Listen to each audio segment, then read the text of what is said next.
Good morning, everybody. Good morning. Happy Tuesday. Welcome to Hoop Spaces. Easy day today. The W was off, coming off of All Star Weekend. Summer League is coming down, kind of to an end. And we even have two other non basketball related things we're going to get to today. First, happy Amazon Prime Day for those who partake. I want to know what you're going to buy or what you've already bought or what are the best deals. I have some money from a gift card left over, and I'm looking to use it today after buying my son a tablet for his birthday. Also, what's more important than that, happy James Webb Space Telescope Day. They are going to be releasing the images that the James Webb Space Telescope, and by the way, that name might not stay. There's a lot of history there. But they're going to be releasing the photos that they've taken and compiled. They've released a couple of teasers. I've got one I'm going to add in here. And when I tell you that this is going to change how we see astronomy, celestial mechanics, the creation and expansion of the universe, that's what we're talking about here, Galileo stuff. We'll be back in about 30 seconds. I want to give a big shout out to those who make this day possible, coming in here and hanging out with us every day. So shout out to TJ, Destiny, Joe the Historian, Logan the Foot, Chet, Ryan, Splash. What's up, everybody? I see Sandy in the building. All right, we'll be back in about 30. Good morning.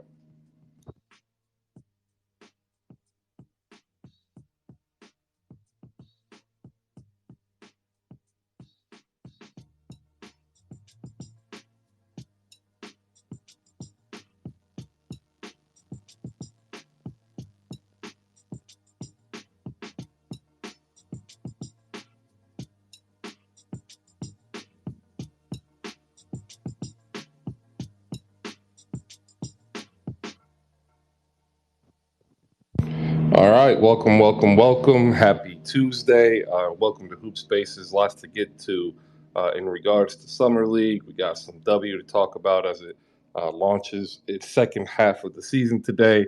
Amazon Prime Day is here, and the James Webb Space Telescope is here to change the world and how we view our place in the universe. As I wait for my neighbor to get done cutting his grass, which is pretty annoying because he knows exactly when I go on air, and I think he does this on purpose. All right, welcome. If you want to come up on stage, go ahead and request a mic. We ask that you like and retweet the show card at a minimum. We need that interaction and engagement. That's the only currency that we get here on Spaces. If you want to hop up here and join the conversation, but you can't, you can still join in by using the text box down below. And of course, we will be on YouTube, powered by audiolabs.io. Have a couple more people to talk to go ahead and get them up on board to expand this beta process to the Hoop Spaces community of content creators who've been here to hook you guys up with some of the best basketball discourse on the app. Shout out to Emily Austin, the new star of Summer League, getting some dope interviews, including with Scottie Pippen Jr. and Sharif O'Neal. I see Sandy's in the building. Shout out to Sandy Side Up, one of the best podcasts you can listen to that is women-led. That's the Dishes and Dimes podcast. Make sure you check them out. All right, we'll get started. Emily's going to come up. We're going to talk a little bit of Summer League. We got Joe the Historian, the new Reverend Bennedict Mathurin, and Tejsh. We'll go ahead and get you guys up in a moment. Emily, good morning. How you doing? What up? I'm in Vegas, but it's early here, so I have an hour to kill, and there's no other way I'd spend my hour. Well, I appreciate that. How's Vegas? It's amazing. I see some OKC fans in here, which makes me happy. I also interviewed Chet and Josh Giddey, and they've been popping off. Well, Josh did okay last night, but Chet's been really interesting to watch. That arena is like full and loud. By the way, so is the Lakers games, obviously. Yeah, those Laker games are pretty good, and I think what they did in choosing, I guess, what we have been pushed to calling our like legacy kids, bringing them in around the game their entire life have a different demeanor and idea of how to use Summer League. But go ahead. I want you to be able to say who your favorite interview is, but I know you can't because I don't want you to get in trouble. But give us some highlights of. Yeah. So yesterday when I interviewed Sharif, he was wearing a Kobe shirt, and I asked him, "Are there any, stories about Kobe you could share with us?" And he said, actually, when he was, not arguing, but in conflict with Shaq about hopping into the draft, he remembered that Kobe told him when he first started the dialogue about it. Kobe said, "People are going to tell you not to, and you can't listen to people. You have to do what makes your heart happy." And that was really what pushed Sharif even more so to, leave school despite Shaq not wanting him to. But then he said his dad came around, so it ended up working out. And then my second favorite interview was I did a really fun Q&A with Josh Giddey, the ones that Chris, I think you helped me write them, who wins in a race, you or Shay, what shampoo do you use, funny shit like that. And Josh was such a fun character to do that with. And then with Scottie Pippen Jr., I did would you rather get posterized or ankles broken? So I kind of brought a fun aspect to them. Oh, and Maliika's here. Huge shout out to Maliika, by the way. She killed it with helping me with the questions, and 90% of them came from her. So I love you guys. Hey, no, I'm happy that you're able to get it. You look like you had fun, and I know that building that portfolio and cachet is going to do well for you. What else did you get to enjoy? I know you got to see some games. I know you got to meet some players, but give us Oh the best yeah. of what summer league is like. Okay, so they asked me actually for NBA TV what's one word to describe it. I said chaos, but I meant it in the best way possible. And if you guys ever have an opportunity to come out here, definitely do it because it feels like a regular season game on crack because you'll be sitting next to Sam Presti from OKC or I sat next to the owner of the Clippers and you don't even know because everyone's chill or the fact that everyone was trolling me because I didn't see Kyrie Irving 2 feet away from me. But that's literally what Summer League is like. I was sitting next to Damian Lillard and they're acting chill. I know people showed LeBron with the cameras in his face, but it's not like that. It's a very chill environment where it's fans get to interact with their favorite stars of all time, and these guys aren't acting like they're super cool or anything. It's really just cool interaction amongst basketball fans. And there's not really another part of the year, maybe besides All-Star, that every person is in the same city. So it's honestly been the best form of chaos I've ever seen. Best restaurant so far. Oh, I haven't even eaten. I've been so busy. I haven't eaten one thing. Yo, well, you're eating that. You're eating the bad arena food. I got it. All right. I feel for you. I want to get some people up here. If you haven't liked and retweeted the show card, just want to let you know you're not going to come up just yet. Joe has though, so Joe's going to come up. Good morning, Joe. How you doing?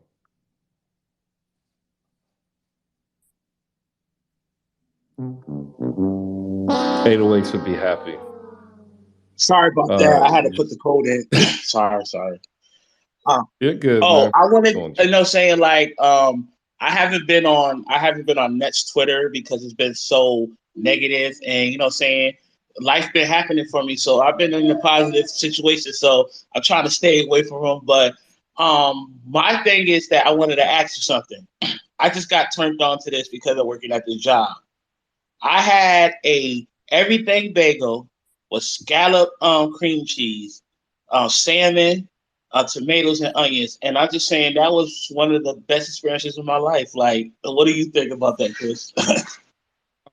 Normally, if I do that, I'm just getting locks. I'm not getting the whole get up. I'll take the smoked salmon with some light cream cheese. The everything bagel, I mean, it depends. You can really screw it up by overcooking it. It makes the garlic bitter. But if you do it right, then sure.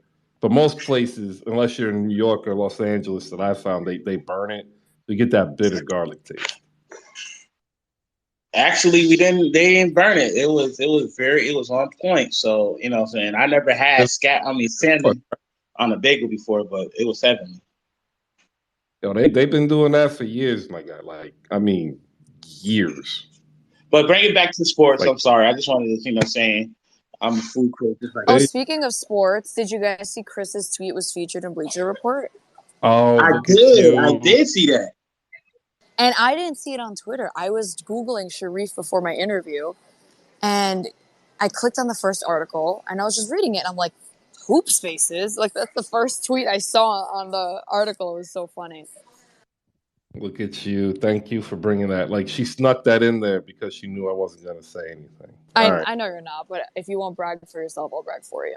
I'll put the tweet that I did brag, because I don't brag that often, but I did brag. And I thank you for giving me that ability to brag. Good morning, everybody who's coming in, getting your coffee. I want to give a shout out to Ashley Baker of A&B Sports and Saint from Nest Kingdom. I see Tiffany in the building. If you guys want to come up, raise your hand. All I ask is that you like and retweet the show card. We're up here talking, fallout from the WNBA All-Star Game, if you still have it, as well as Summer League. Joe, do you have any questions for Emily in regards to Summer League? I'll give you your first crack at it because she's there. And since we aren't, we can live vicariously through her experience. Yeah, I saw that she, saying big ups to you, Emily. 'Cause I saw the interviews you did and stuff like that. So, my thing is that, are you going to, do you have any interviews with any, the summer league from the next players? Now, the reason I didn't is because I was telling Chris earlier, you don't find opportunities where everyone's in Vegas, and I live in Brooklyn. Not Brooklyn, Long Island. So, and I'm going to work with the Nets this upcoming season. So I wasn't like pressed to get any of the Nets guys because I'm like, why would I go to Vegas just to interview guys that live 10 minutes away from me? So. Okay, I just asking, but yeah, big ups on the interviews though. I saw that they were good. Thank you. Yeah, no. Literally, I keep saying this, but shout out to like Hoop Spaces for these questions. Everything I asked in my interviews were like from Chris, Maliika, Saint, like everyone was contributing to the conversation. So you guys rock. I appreciate it. I'm just happy to see another person, succeed in chasing, their dream and their passion. Dany, good morning. Hey, good morning. Good morning. Let me mute that because I know you're on YouTube now, so I don't want to have no Anita Baker playing in your ears. Good morning. I'm sorry. Go ahead. Do us a favor. The show card up there, like and retweet that. Same thing for you, Tejsh and Reverend Bennedict III. I retweeted it for you. I always do. I'm just saying it so other people hear it. It's just kind of like, competitive, not competitive, repetitive conditioning, No, I know. I understand that. No worries. Good morning. I had a wonderful breakfast this morning. Had some French toast, bacon. There we go. He's going to take a point away in a minute what I'm about to say at hash brown. Oh. How you go? I mean, you open up with fire. You got French toast, so you got good stuff there. You got bacon, and like got a little green tea. Hash browns. I love hash browns. I like them cooked hard. I like them well done. Yeah. Don't hate me, Chris. I don't hate. Me too. Oh yeah, Chris, did you just say that ketchup was the worst condiment too? Did you put that out there? Oh, absolutely. Yeah, he did. Oh, he did. Hands down. Bro, ketchup is fire. Ketchup is fire, man.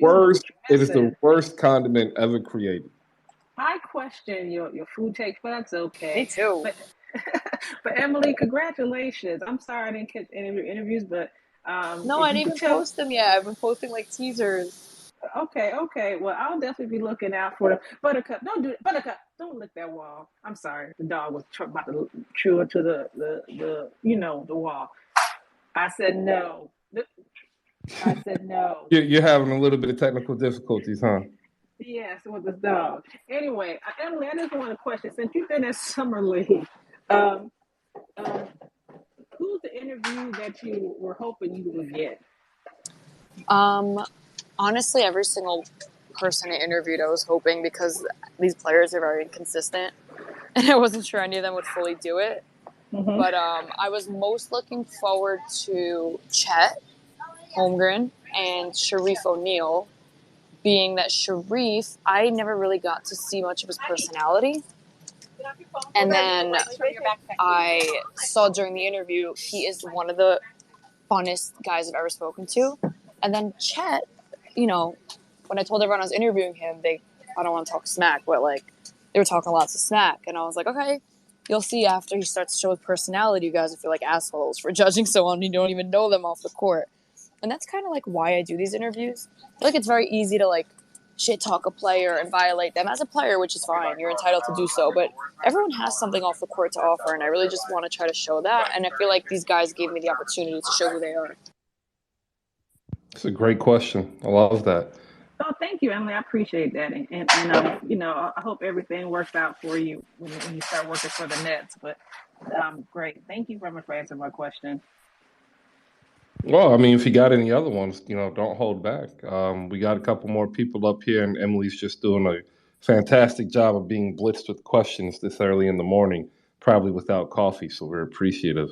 All right, we've got Reverend Bennedict Mathurin, Pacers fan, who is here to see lobs from Halliburton to Mathurin. I'm waiting to see what nickname they give those two.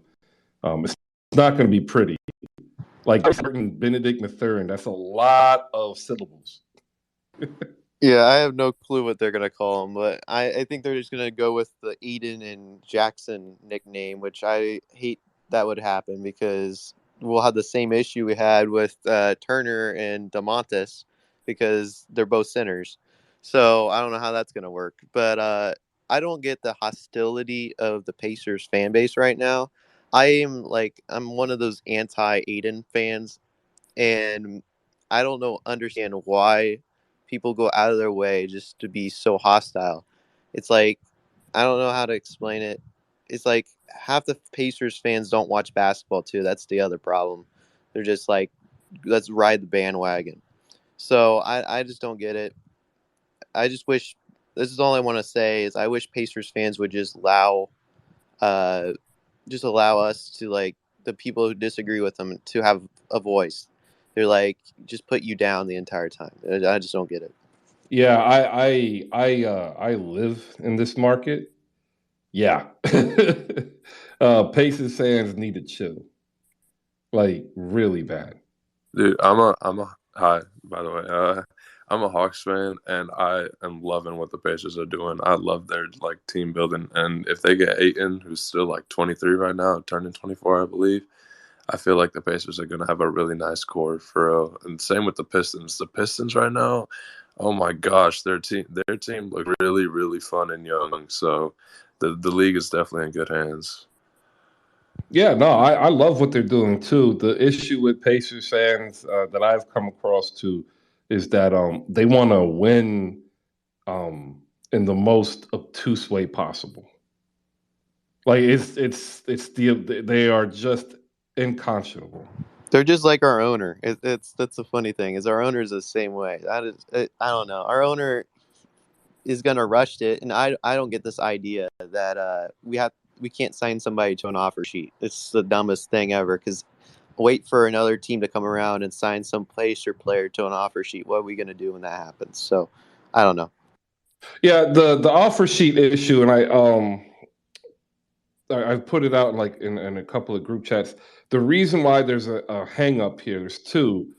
First was a lot of people were thinking, or it was being leaked out, that he was going to tie all of it to the Bohemian National Independence Day, which was Sunday. And then the hiccup was Malcolm Brogdon didn't complete a physical to complete the trade to Boston. So once that happened, he completed the trade, which then created the cap space to make the offer sheet. But if they offer the offer sheet and Ayton signs it, that nullifies Phoenix's ability to do a sign and trade. And Phoenix really wants to do a sign and trade because it's the only way they get any type of value back. And it's the only way they can stay in a potential KD trade, right?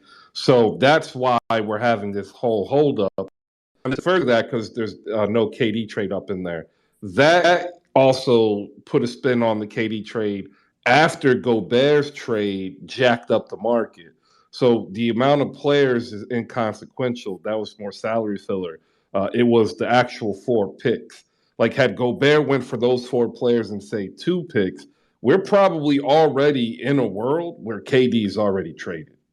Like, I want people to understand how impactful that Gobert trade was on the entirety of free agency. Normally, we get 2 or 3 signing trades every year, even if they're like smaller ones. Think like Terry Rozier to Charlotte, Kemba Walker deal. But we haven't had any because of the hijacking of free agency because of 2 moves. It's insane. I'm a basketball nerd and I need help. Any other questions we have for Emily as I feel a little bit overexposed in that explanation? I just have one question. Emily, did you see any backroom deals going down or heard any rumors of possible people talking? You know, anything salacious you got from me? I mean, listen, like, what's funny is that, like, people took videos of that exchange between Kyrie and that guy from the Lakers. Like, y'all don't know the tunnel that they were standing in front of. That tunnel is where it goes down because there's no cameras in there and there's no media in there. You walk in there, you see everybody whispering, like literally, like in a corner or some shit. And I'm always trying to like hear what's going on, but when people walk by, they stop talking. Like, they know what they're doing out there. It's so funny. Yeah, the infamous hallways. It's also where they don't have camera coverage, too. Like, because if you go further in, they have camera coverage from like security cameras and stuff. So like you got what, Emily, like a 15 by 8 like section from where you go into the hallway, into the arena. She might be moving. Darn. That's why I thought it was so stupid. They talking about how Marks and I don't know what's name, Messi from the Toronto and was on the, like making deals in front of the camera. Like, how stupid is that? Well, it's because they weren't. They were just talking. Like it was the best troll job by Rob Pelinka and Sean Marks in the history of Summer League. They literally, like, I guarantee you, they were probably just, and I even made a joke about it. Like they're probably just there laughing at how everybody was watching them talk to each other. Because like Woj was sitting there, like he was right there, and people are expecting a Woj bomb to happen like 10 or 15 minutes after they were done talking, and nothing happened. That was the tweet I was laughing at because it's like Woj is sitting there. Where's the Woj bomb? I'm like, yo, are you really serious? They not gonna do this on camera. All right, so we have Emily Austin here for maybe a few more. She said she's got about an hour. I don't want to take up all her time answering questions, but if you No, I actually got to bounce, but I'll join tomorrow. Wait, am I flying tomorrow? No, I'll join tomorrow. Cool. All right, well, I appreciate you coming in. Make sure you shoot her a follow, ladies and gentlemen. She'll be dropping the Summer League interviews very soon. All right, cool. Thanks, Chris. Bye. Thanks, Em. I appreciate you finding that Bleacher Report thing. Really, that shit is amazing. Good morning, everybody. If you want to hop up, now's the time to raise your hand. Also, when you do come up, though, we want to know what you're going to be buying for Amazon Prime Day. So, let us know. Let's see. We have WNBA actually getting ready to tip off really soon. And we have the NBA getting ready to tip off and close out some Summer League action. I'm going to go to Reverend Bennedict Mathurin one more time. In this DeAndre Ayton to Indiana offer sheet, the Pacers fans are too well aware of having, two bigs such as Ayton and Turner, and then previously Turner and Sabonis. Well, in your perfect world, getting Ayton to me is inconsequential. Would you rather do it in a way where you do a sign and trade to move off 2 of your contracts and Turner, get Ayton and maybe back some more draft capital? And then what else are you looking forward to for the Pacers? Because we don't get a lot of Pacers fans up here. So I'm not lying. We don't. So I want to hear from a Pacers fan, and everybody can get your point of view so they can get a better understanding. So I think the signing trade is just a no-go for me. I would just do the offer sheet. That's because the sign and trade, it sounds like they don't want Miles Turner for him. They want a lot more than Miles Turner, and I'm not interested in anything more than Miles Turner. But I'd rather keep Miles Turner and send him to LA and get Westbrook in the first round pick so we have assets in the future. because this year we're not gonna make the playoffs this year, regardless if we get Ayton or not. Which there's some Pacers fans who are crazy enough to say that we're going to make the playoffs this year, which I find completely ridiculous because that's not how a rebuild works. It's not like a 1-year process, but that's the point. My long term, I want that happen. If this does happen, I really wish they give Isaiah Jackson a chance, but that's not going to happen because I don't want him playing power forward because I just don't want the same problem. So I would just keep Smith long term, Jalen Smith long term, and then maybe move Isaiah Jackson down the road so that way he has a chance somewhere else. And just go with the roster that is set for next year if we have Ayton on our roster. So that's what I think we should do. All right. I like that. Appreciate it. Let's see. We'll get Tejsh up here. You're a Hawks fan. Same question to you.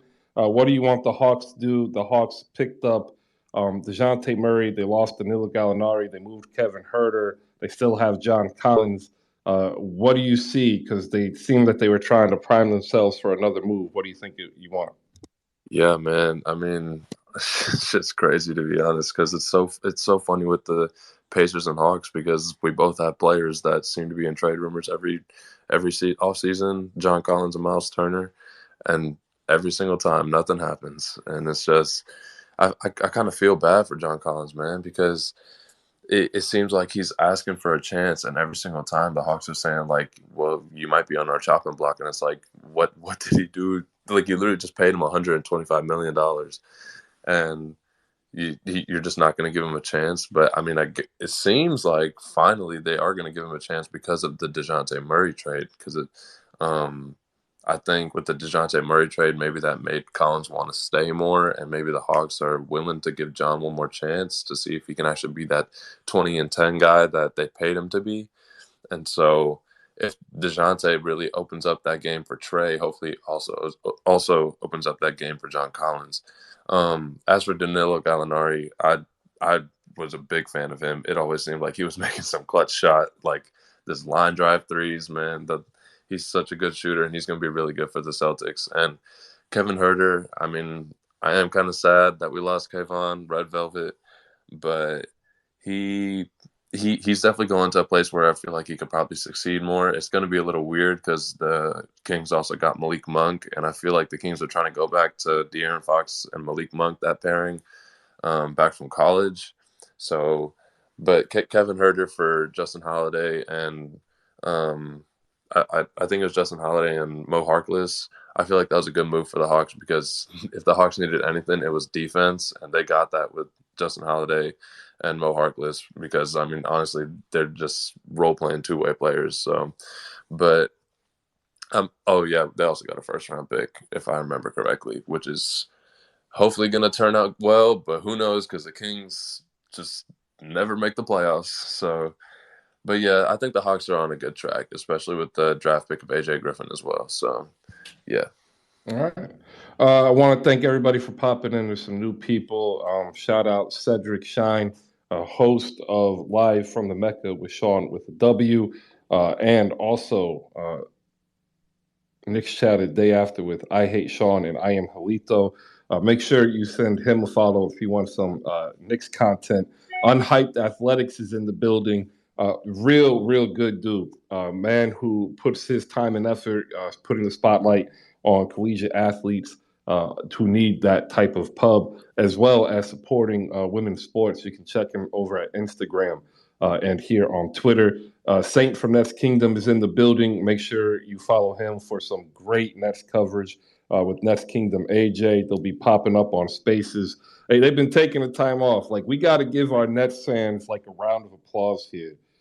They've been going through it. I mean, it's their own fault, but like they've been going through it with KD and Kyrie. So let's give them a round. Hold on, how is it our own fault? What do you mean? How is it your own fault? Well, how is it our own fault? Well, have you forgotten like the battle cry of Nets fans the moment y'all signed KD and Kyrie?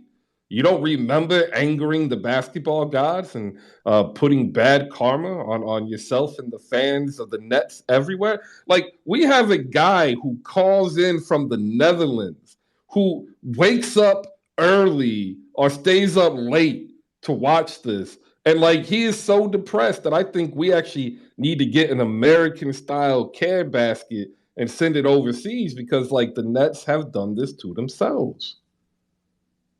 Tell me where I'm lying. I'll wait.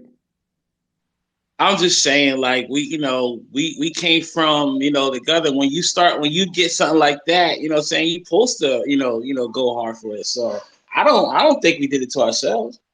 All right, I heard a lot of wavering and waffling and equivocation there. I mean, thanks from I Nets King. feel for him, man. I feel for him. When you someone like KD, you got to be at least a little bit happy. Come on now. Yeah, that's what I'm saying. But I'm about to get ready for work, so you can bring me down and listen. I just want to listen. All right, Chris. Appreciate you. I won't go after you any longer. Shout out Joe, the historian, and every other Nets fan. Alfonso, do us the favor, like and retweet the show card. Tejsh, go ahead. And I do want to know, like, is anybody else like looking at Amazon.com currently like I am? Oh, Prime Day? Is that what you're talking about? Yes, like it's like I get 2 days out of the year, like that I can shop. The big proponent is like I'm a single father on a fixed income due to military service. My son's education, he goes to private school, costs 63% of my take-home pay. Like I need Prime Day. Like I buy all his stuff on Prime Day. You know what I'm saying? So yeah. Thank you. You in the military? What branch, bro? I'm not any longer. They told me I was done over a decade ago in the Army. Once you get used up, they say thank you. They give you a flag. They give you an award, and then you get to go back home. So I know personally, my dad is about to go crazy. He buys so many like different tools and stuff. He's got like a whole our basement is completely filled with tools and like. Yeah, I'm not one of those guys. I don't hoard stuff. No, my dad, he's gonna go crazy. That's for sure. But I'm looking because like there's too many deals for me to look, so I'm trying to see what else. Apple Watch is literally $150 off right now. I ain't got Apple Watch funded yet. Maybe next year. Alfonso, how you doing? And what do you have here today? It's a slow day. There's not a lot of news. The entire free agent market literally is being hijacked by Kevin Durant and whether or not he's going to be traded. And all of that seems to be hinged on what DeAndre Ayton, the Phoenix Suns, and the Indiana Pacers do. What's your team and what you got going on? I mean, okay, so hey y'all, I'm Alfonso. What's up? Like, of course, like I'm a Laker fan, and like I want to know, like, do y'all think the Kyrie Irving trade is gonna ultimately end up happening, or do you think the Lakers are just gonna keep Russell Westbrook? I think that it can happen. If it does happen, it's going to require either Utah or San Antonio to take on Westbrook unless he's going to do a buyout, right? The only way he goes to another team outside of a team that's rebuilding that has cap space is they understand that they're going to get like a $17 million deal off of the 47 for this season and pay $30 million in dead cap and then come off of 47 at the end of next year. Like that's it. Like we're entering until we get that new TV deal. Like that's why I laughed at Kendrick Perkins who was on First Take yesterday, guys? Dang, I'll get that. The football player, Keasal. Yeah, Keasal. Yeah, I laughed because they in one of their rundowns they were like, should Damian Lillard leave Portland? And I'm like, you don't leave Portland when you signed a 2-year, $122 million extension that takes your original extension to 5 years and ends with you getting paid $60 million per season. Like you don't. That's the deal that you make, saying I'm not going anywhere. And there's a line.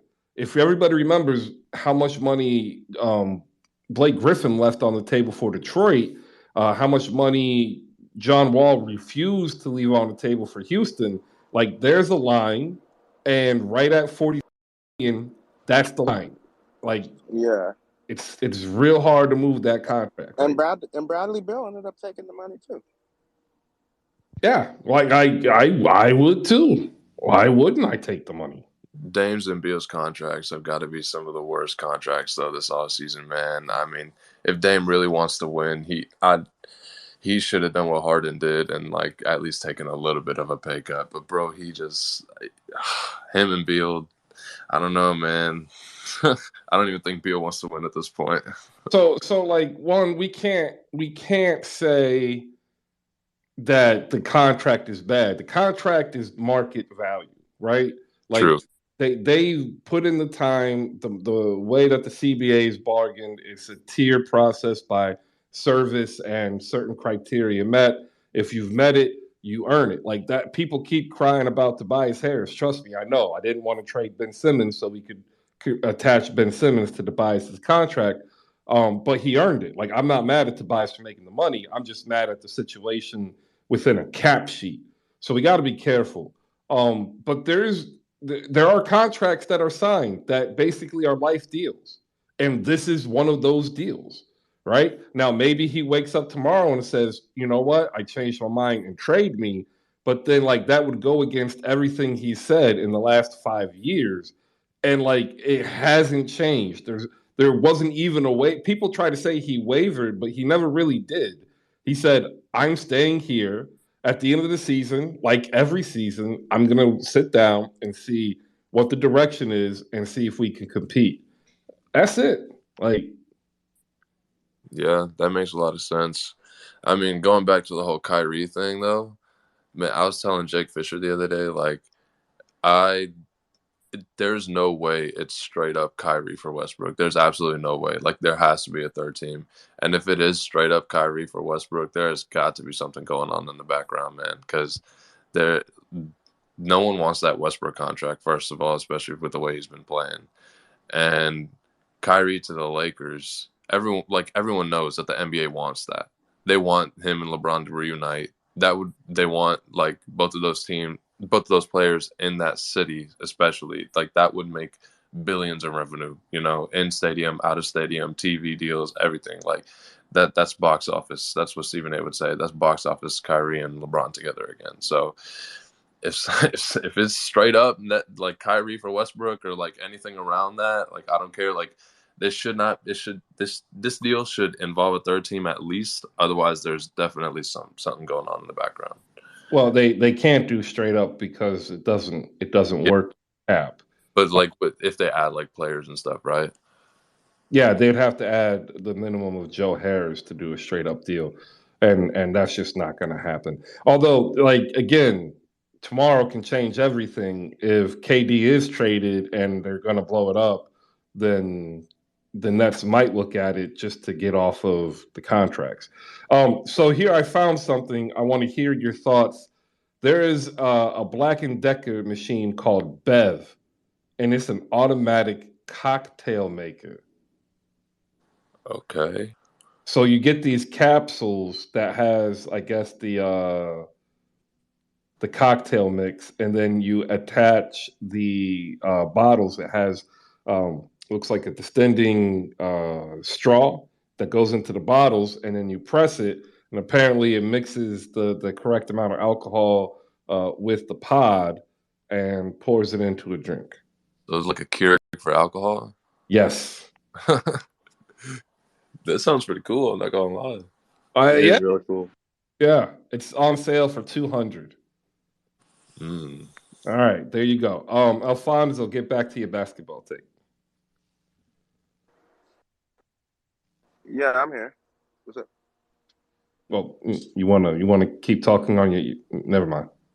Yeah. Yeah. Go ahead. Yeah. So, what do you what do you think about the players that the Lakers got in free agency? Like, I know one of the Lakers' goals was to get more younger and more athletic. I thought they did a good job. They picked up Lonnie Walker, which was a godsend from San Antonio when they pulled their qualifying offer. He'll give them a immediate upgrade over Avery Bradley starting at shooting guard, unless they're going to start Reeves. And then I think Lonnie Walker comes off the bench in the Malik Monk role. He doesn't shoot as well as Malik Monk, but he plays defense better, and he's a bit more athletic when he does straight line attacking towards the rim. Juan Toscano Anderson is a guy that I like because he everything he does is not meant to be quantified in the stat sheet. He's a glue guy. He's a communicator, but he's also somebody in practice that doesn't stop. If you listen to what some of the Warriors players say, like he and Gary Payton were kind of the culture Warriors for their practice. So that's a good pickup. What they did with the picking up Scottie Pippen Jr., Sharif O'Neal, and drafting Max Christie, I think goes kind of unnoticed. I think a lot of people make fun of him, but I think that was an ingenious move to try something different for the Summer League and the G League. These are, again, kids who grew up around the league. They understand the league differently than regular prospects. And if you put them in the G League where they're already going to be making their own money, but they're also not necessarily needing for money, so they can have an advantage in training. It can have some really cool results, and I think we're also seeing the beginning of the rise, for lack of a better term, of the G League as a viable entertainment league, right? It'll be like minor league baseball, where the tickets are probably only 30% the cost of the parent league, but they're going to be in other cities that are smaller to create a larger geographical footprint. All right. Hope that answered your question. That was a damn good answer. Sharif and Scottie Pippen Jr. Yeah, like you just have to feel for Sharif, man. The stuff that he's been through, man. And people, like a lot of my friends, they'll be like, Sports Center, oh, there they go, another Sharif layup, and it's like, yeah, it is, but he's also Shaq's son, so I mean, it makes sense for them to market him. And the stuff that he's been through, you just got to feel for him. So I'm glad the Lakers took a chance on him. Well, it didn't cost them anything. They didn't draft him. Right, yeah. Two-way. It's not going to hurt anybody. All right, down below, I see a couple people I want to give a shout out. They're also content creators. We have Rico Suave, that's Paradox Killer 23. He hosts 77 Spaces with Speak On It, Rolo, and Jazz, aka Scammer Sultan. Justin Padden's in the building. You can catch him on YouTube doing his reaction and breakdowns. All right, we've got next up the WNBA second half real quick. I want to make sure that we get into here. We got to get away from Trophygate. I'm kind of tired of hearing about everybody complaining about the No, I'm still mad about that. You still mad about it? I'm still salty about it. Well, man. I'm more salty that the Seattle Storm are facing the Dallas Wings at 3 p.m. on Facebook. That's what I'm salty about. Like, I could care less about the trophy now. I'll be salty about the hours too. I'll be like, why are they playing so early? Now, the only reason I can think they're playing so early is I like to work in daycare, so it must be one of them days where the kids are able to come, kind of thing. I forget what you call those things, but anyway, that's one thing I could think of. I hear that. I didn't like that MVP trophy at all, bro. That was foul. Who's clicking on Amazon? I heard someone clicking on Amazon. It was Danny, wasn't it? What are you buying, Danny? Earlier, I was looking for some bowling shoes, and I need another bowling bag. Nah, you over here talking about bowling stuff. Yeah. I bowl. Me and my husband do it. I beat him all the time. He knows it. He needs to practice. He's probably going to practice now since he's off. The cool thing about Prime that the Prime Day that a lot of people don't realize, I've realized it. You can get gift cards, ladies and gentlemen, at an amazing discount. Like, they have an Adidas $50 gift card for $39.50. Like, you can't beat that. Maliika Walker has joined us. We are opening up the second half of the W season. Here's today's lineup. The Seattle Storm host the Dallas Wings, 3 p.m. on Facebook. Still trying to figure that out on a Tuesday. The New York Liberty host the Las Vegas Aces at 7 p.m. Chicago Sky hosts the Atlanta Dream at 8 p.m. The Minnesota Lynx host the Phoenix Mercury at 8 p.m. and the Los Angeles Sparks host the Washington Mystics at 10:30. Maliika, since you're up here, give us a quick synopsis of the first half and tell us what you're looking forward to in the second half of a great W season. Yeah, the Liberty started off strong at the beginning of the season, but then towards the end of the first half, they started to taper off a bit. But I think they'll make it back. We're at that point in the season where we've hit that point where a certain amount of games were played, teams were able to figure out some of the top teams. So I put Liberty in that category, but I think they'll come back. I think Chicago Sky can go on a run. They're the championship team. They have, their players, I think, are primed and ready, to go on a run in the second half of the season. Also, I'm not counting out the Storm. I mean, they have Stewie, Joe Lloyd, Gabby Williams. I think, Super is one of my favorite players, but respectfully, those three players will be the players that will carry them and have them, have a strong playoff run. I'm not counting them out because of those three players. I think they have a strong three. And I'm not closing the door on the Mystics and Connecticut Sun. Also, I think Ryan Howard will figure it out, and Ryan Howard started off really strong, like a rookie. She didn't look like a rookie. The league's trying to figure her out, because she's a scoring machine. But she started to taper off as well as the veterans started to figure out how to slow her down. But she's a pro. I think she'll figure it out. And she'll have some strong games consistently. And of course, the Liberty started off slow. It looked like it was just going to be abysmal at first, but Sabrina is her, and we here. So she started. We're right there, close to 500.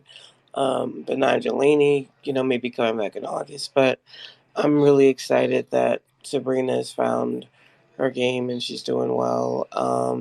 And I love Han. I think she's dope. I know I'm using her last name, but I don't know how to use her first name. Not yet. But Han, I mean, her on the court, and then MJ. I just like Natasha Howard. I love my Liberty. I'm a Liberty fan. So it's nice to cheer on my team. That's what I got. Cool. Who I see in the finals, Chicago Sky.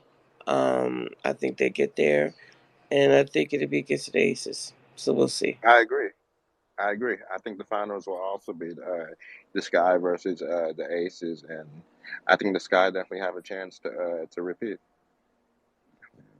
They definitely do, because I feel like Kalia Copper got something in there. People forget Kalia Copper has been. And they got my favorite player too, Candace Parker. Since Oh, I love I'm a Candace Spark, Parker. because Candace is one of my favorites all time. I'm a Sparks fan, right? And Candace used to play for the Sparks, so.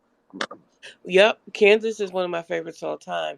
But people forget Kalia Copper played basically a whole year. Like, she hasn't really slowed down. She went over to Europe and tore up Europe, winning the MVP, winning another championship over there. And then she came back home to play for Yeah, the Sky. So I think that she'll hit a gear in the second half. But homegirl needs to sit down for a second. I mean, after the yeah, season, she needs to chill for a little while. But she's been yeah, tearing it up on both coasts, and I think that this season, yeah, she's been slow getting going. But Kalia is that girl. She'll be back, but she just needed a little time. She's been yeah. playing a lot of ball. I like the Aces. I like the Aces. Oh yeah. All right. Anybody else want to hop up? Go ahead and raise your hand. We want to thank everybody for coming through um, today. Go ahead, Dan.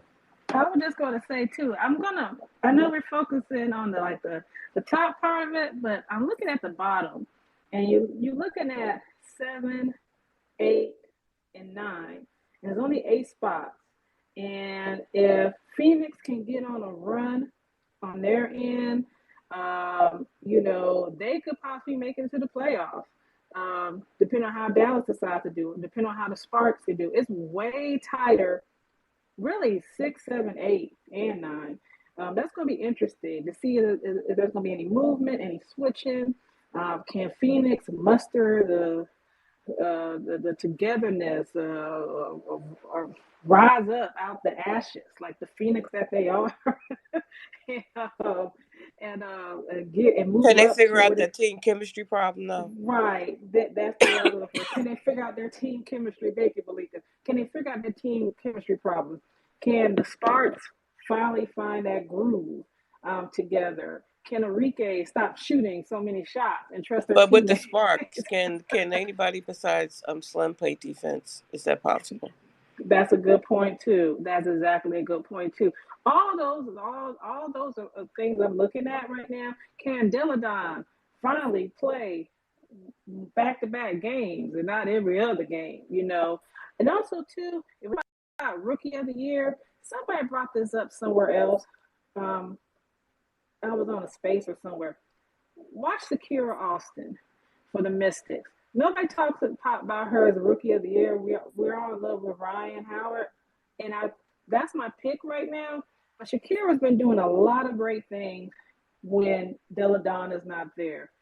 She plays defense, she rebounds, offensively she's doing great. That's something to watch out for. Um, brain block, sorry, but No, I have to say, Danny, if Ryan figures out her, like gets through this wall, she getting that rookie of the year. Like her You being said like you said who? getting. I'm sorry, You said who's getting rookie of the year? Ryan. Malika? Ryan. Oh, okay. Yeah, because if she figures out this rookie wall, she getting that rookie of the year. Her getting an All-Star game my first year, and all that. I mean, there's been so much, hoopla around Ryan. But I agree, Shakira has been a dog all season, and she's actually been consistent. So I think she's being she's being overlooked a bit. But unfortunately, Ryan figures this wall out. It'd be they surprising don't if call Shakira enough wins with plays all this for her. hoopla. Like with all this hoopla around Ryan, I'll be surprised if Shakira wins, even though she's having a great season. I think the problem is they don't call enough plays for her. They run a lot of plays for Deladon, um, and they should, when Deladon's not there, they should run those same plays for Shakira. And I think she would benefit from if they call a play that's normally for Deladon. That would benefit Shakira. I wish I forgot the coach name. I know he's been there for years, but that I don't know what. Also, too, Connecticut's son. Sorry about that. Roxy, take that outside. I don't know what the people what Connecticut is going to do, and that's going to be the interesting part too. Are they going to be consistent? Are they going to move up, and all that kind of stuff? But anyway, that's all I got for right now. All right. Anybody else want to join in here for the W discussion we have going on? Go ahead, raise your hand. Want to thank Maliika and Dany for leading us here. My biggest question is in regards to the second half of the season. What are we going to see in regards to fallout, right? Derek Fisher is gone. The Sparks are going to need a new coach, probably a new front office. The interim coach isn't going to be staying there long term. Indiana is on an interim coach. And then there are a couple of other teams who might switch out their coaches. Are we going into an off season of turmoil? Because that generally is what happens when you age out a generation. And we're on that precipice where we're aging out a generation of players. But what we don't talk about is perhaps we're also on the precipice of aging out on coaches. So, what are your thoughts? Because right now, like more than half the teams are below 500 in the W. What are we looking at in terms of potential coaching changes and moves? That's a good question. I think one of the first things that come to mind is as I look at Phoenix, um, either Skylar's going to be gone or she's going to be traded. I mean, this is her last season. Like, she's in the last year of her deal. So are they going to try to move her to get something back, or what are they going to do with her? But I don't see Skylar signing back there if that same coach is there.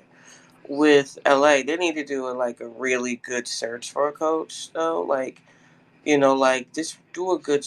Everyone, I keep hearing like Lisa Lovely should coach the Sparks.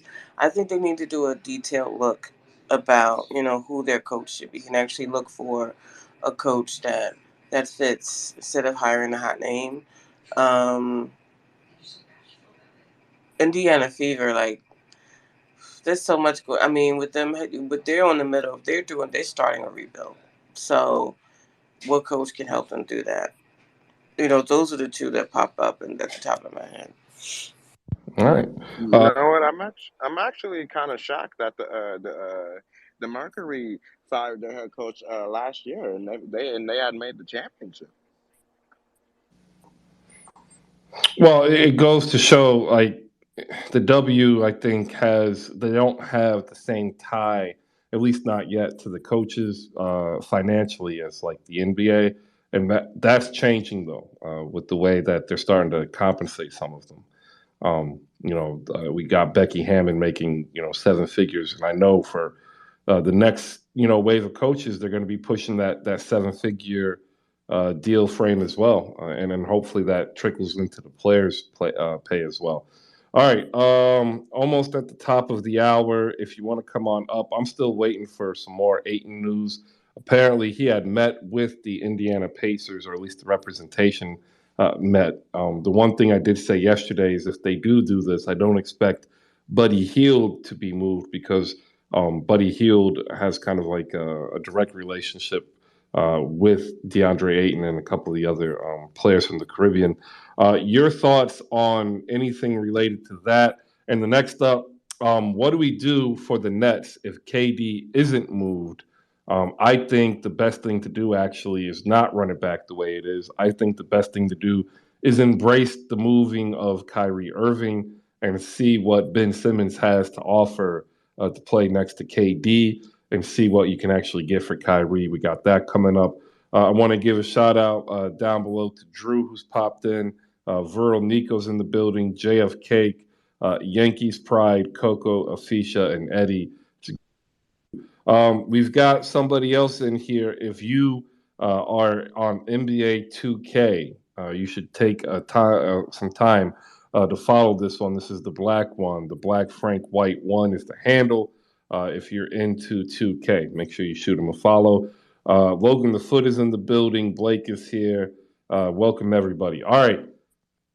You heard me say it. I don't think KD is moved because I don't think Phoenix is going to be able to pull off a sign and trade for Ayton in Indiana. Because if they don't do it, that eliminates his prime destination. And then the only two places that are left, and I've said one of them to everybody's like, no, is Miami and Philly in my mind, because I don't think Toronto is giving up Scotty Barnes. We're going to get Danny's thoughts real quick, but we have Saint from Nets Kingdom up here, and we're going to get into a deep dive just on what we should do if we are the Nets and KD is staying. Danny, what are your first thoughts? That'll give Saint some time to get his thoughts in order. We also have Rico Suave from 77 Spaces popping up. Go ahead, Danny. Yeah, Chris, I was sitting there thinking about it too when he requested that trade. I'm like, where's he going to go? People are not going to give up all this stuff for him and then decimate their bench and decimate their youth for the future. I don't. I'm sitting here thinking when they start the NBA season, his butt will be there still as far as KD. As far as Kyrie, yeah, I would try to dump him off as soon as I can to somebody. Um, I keep on hearing Dallas in the rumors, but I can't see him and Luka playing ball together because they're both Luka's more ball dominated than he is. Um, I, I mean, this whole thing has caused a clog in this drain. With Ayton not getting traded yet or signed, or with KD one out of Brooklyn. I mean, the Warriors have messed up everybody's life. They win a chip and everybody don't lose their mind at the end of the day. But just looking at it, I'm like you. I can only see Philly and Miami is two of the places that KD could go to. But again, what does everybody want to give up? Because if I'm Brooklyn, I'm just not taking anybody's stuff. So it's going to be interesting. I think if you're smart, you wait till the mid-season a trade deadline, and then you make a move because then you get to see how desperate Brooklyn's going to be at that point. Because at that point, you might be able to get, you might not have to give up your first, second, and third born if they wait till the middle of the season to do a trade. You might have to give up your firstborn, possibly, to get that trade to go through. But hey, who knows? We shall see. All right, yeah, no, that's pretty much all you can say is we will see. All right, Saint from Next Kingdom wanted to give you an extra second if you're up and ready. Um, Yeah, what's up? Good morning, guys. What's up, Chris?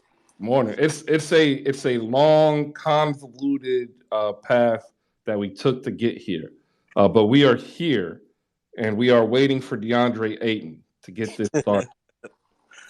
It only goes one of two ways, and you have, see you later, Maliika. You have zero control here until this happens. So we are going on the line of they do not get a sign and trade done. DeAndre Ayton signs the offer sheet. Phoenix relinquishes the rights to Ayton. Ayton becomes a Pacer.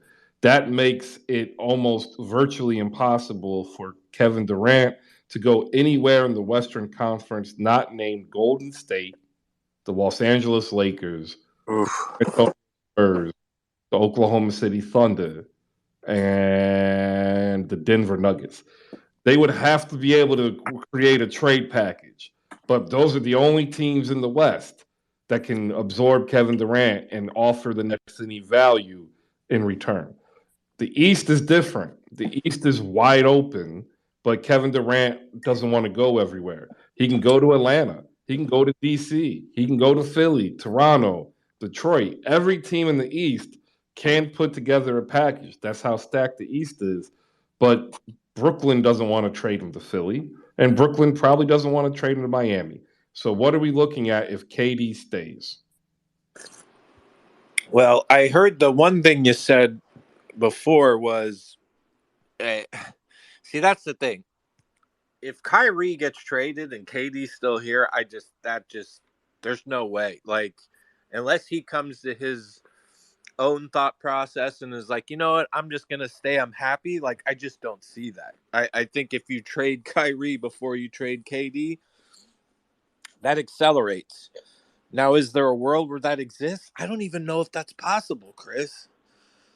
Like, we have thought about that, right? Like, people did think about that, but it got pretty evident when he requested a trade. So, I mean, that's like your question before, right? Like, you look to move Kyrie but keep KD. I don't even know that's possible. Yeah, that's depressing. No, but it's true though. I mean, that's the whole main reason why he requested the trade. You know, all this like letting go of coaches or other little narratives that are out there are kind of like all secondary. The fact that you couldn't lock him down is the main reason he requested a trade. And to me, the only reason why they haven't moved Kyrie is because maybe they have that's like their little. I think the Nets front office in some senses is like, you hear the noise, oh, well, they're putting KD out there because that's their number one priority to move. Nah, they ain't moving Kyrie right away, partly too because you do that, that's all but like a done deal, and you pretty much like solidify that KD's gone. And I do think they're trying to leave the door open to some degree of running it back. I do believe that. All right. I want to get Jose's voice in here. Jose, good morning. Hope you're doing well. Your thoughts on KD, and if you have a question, Saint is going to try his best to answer. And everybody who's in the room, I suggest you follow Saint. Real level-headed. He's not going to give you the crazy off-the-wall Nets take. So if you're looking for a place you can go to listen in, check out Nets Kingdom over on YouTube. Also, hosting spaces here with Nest Kingdom, AJ, Brandon, and a couple of other dope net content creators. Jose, go ahead. Good morning, Chris. Good morning, everybody in the space. I hope everybody's doing well. I really have nothing on KD. Like, if anything, I would love to see him in Dallas, but we don't have the assets. We don't really have picks either to just throw at the Nets, and I wouldn't risk gutting our team a little bit more just to get an asset like KD. Don't get me wrong, KD and Luca, that would be phenomenal basketball. Like I heard Dany D say that Luca's ball dominant, which is true, but when I looked at some ball usage stats when I was doing a like Luca ball usage in the playoffs and who wins the NBA championship based off of ball usage, like the average was at least 32%, and right now like Luca has the highest on ball usage in 38 to uh 39-ish. So we definitely need to get the ball a little bit more out of his hands, which is why we had so much success this season with Jalen Brunson and Dinwiddie. And right now we're probably lacking that point guard depth. So I would love to get another point guard, whether it be, I would probably say right now I'll reserve that. I'll save it for 77 spaces because I have some point guards in mind, but not everybody on Mass Twitter at least might not like my ideas. But speaking of Mass Twitter, we've been in a frenzy. Last night we were being gaslit uh, during summer league basketball, talking about how the Mavericks have done so well, and like really, I like the Wood trade. I like JaVale McGee pickup. I'm not sure about the price tag, but in order for me to say that the Mavericks have done well, is that I need to see consistency throughout the years of our culture being built. And this is just 1 year into our culture being really defined by who we keep around, who we're really spending enough time on, and developing our players properly. So the Mavs again, to me, just have a lot of more steps that they need to go to, but at least there's some vision, there's some hands on with Michael Finley and Nico Harrison. So I just can't wait to see these guys cook a little bit more. Zion and Luca did an interview together at the K54, if I'm not mistaken, on the sneakers app. I had put it up on my. They were both talking. If you weren't able to see it, I hope there's some YouTube snippets of it because I wasn't able to see any YouTube snippets of their interview. But regardless of the fact, Luca did an interview about our team, saying that he hopes to see that the Mavericks make more moves, and that threw some people in a frenzy as well as some mass talking heads saying, "Oh, y'all taking the transition a little bit out of context," and I'm just like, bro, we're a diverse fan base. Let's not only cater to the ones who speak English. But anyways, Jaden Hardy didn't have the greatest night yesterday, but it's summer league. Again, guy needs to improve on some of the small things like ball handling, decision making, but that's gonna come in due time. Moses Wright should not be playing center. He should be playing small forward, power forward, 6'8" with a tremendously long wingspan, and I don't see why they're just putting him in the center position when you got a guy in 7 feet like in Bingham that you brought onto your two-way, well, not two-way, but onto the summer league team just to see what you have. So I really don't get that type of idea. Uh, Let me see. Lawson had another outstanding performance. He's continuously impressing the Mavs fan base, and I can't wait to see what he has tonight as well. Chris, is there anybody on other summer league teams that I should be watching that fits like our wing and playmaking deficit on the Mavs roster? You mean that's going to be available? Yeah, like on the summer league teams. You could check out like the Raptors 95. They've got a couple of guys. The Heat have a couple of guys. Um, Marcus Garrett, like they're probably gonna try to keep him. I just don't know if they're gonna have the spot to keep him on a two-way as opposed to the G League. The Clippers actually are so deep, as are the Trailblazers in terms of young wings. If you're at the Trailblazers, you got Justice Winslow, Nasir Little, Keon Johnson, and that's all at the actual NBA level. So they have their entire G League roster and Summer League roster is one that I would look at. And then also the Orlando Magic, and you're not going to like it, but like Jonathan Isaacs ever wants to play basketball, it's going to be in a team that's not in Orlando, and he would fit in with the locale in Dallas. Oh man, Jonathan Isaac might be a fan favorite here in Texas as a whole.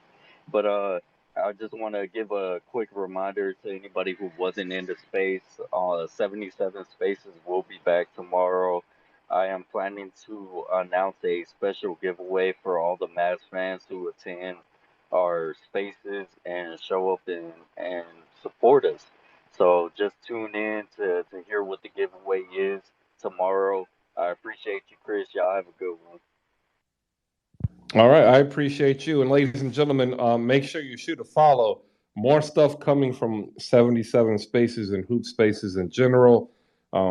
Getting together a lot of the creators to take part in the beta at audiolabs.io, which, by the way, if you have ever missed an episode, I had the idea of putting all the old episodes up, but I can't because of trademark and copyright infringement issues. So, like, if you've missed anything in the last week or so, head over to YouTube and make sure you click the subscribe button, and you will see, yourself up there possibly talking. It's an amazing thing because, like, now it takes away the need for me to do extra work that I wasn't going to do because I don't want to do it. Hey, Shout out to Audio Labs. What's hey, up? Chris, on that audio thing, are you guys able to do it only on replay, or is it like, can you do it live as well? What do you mean?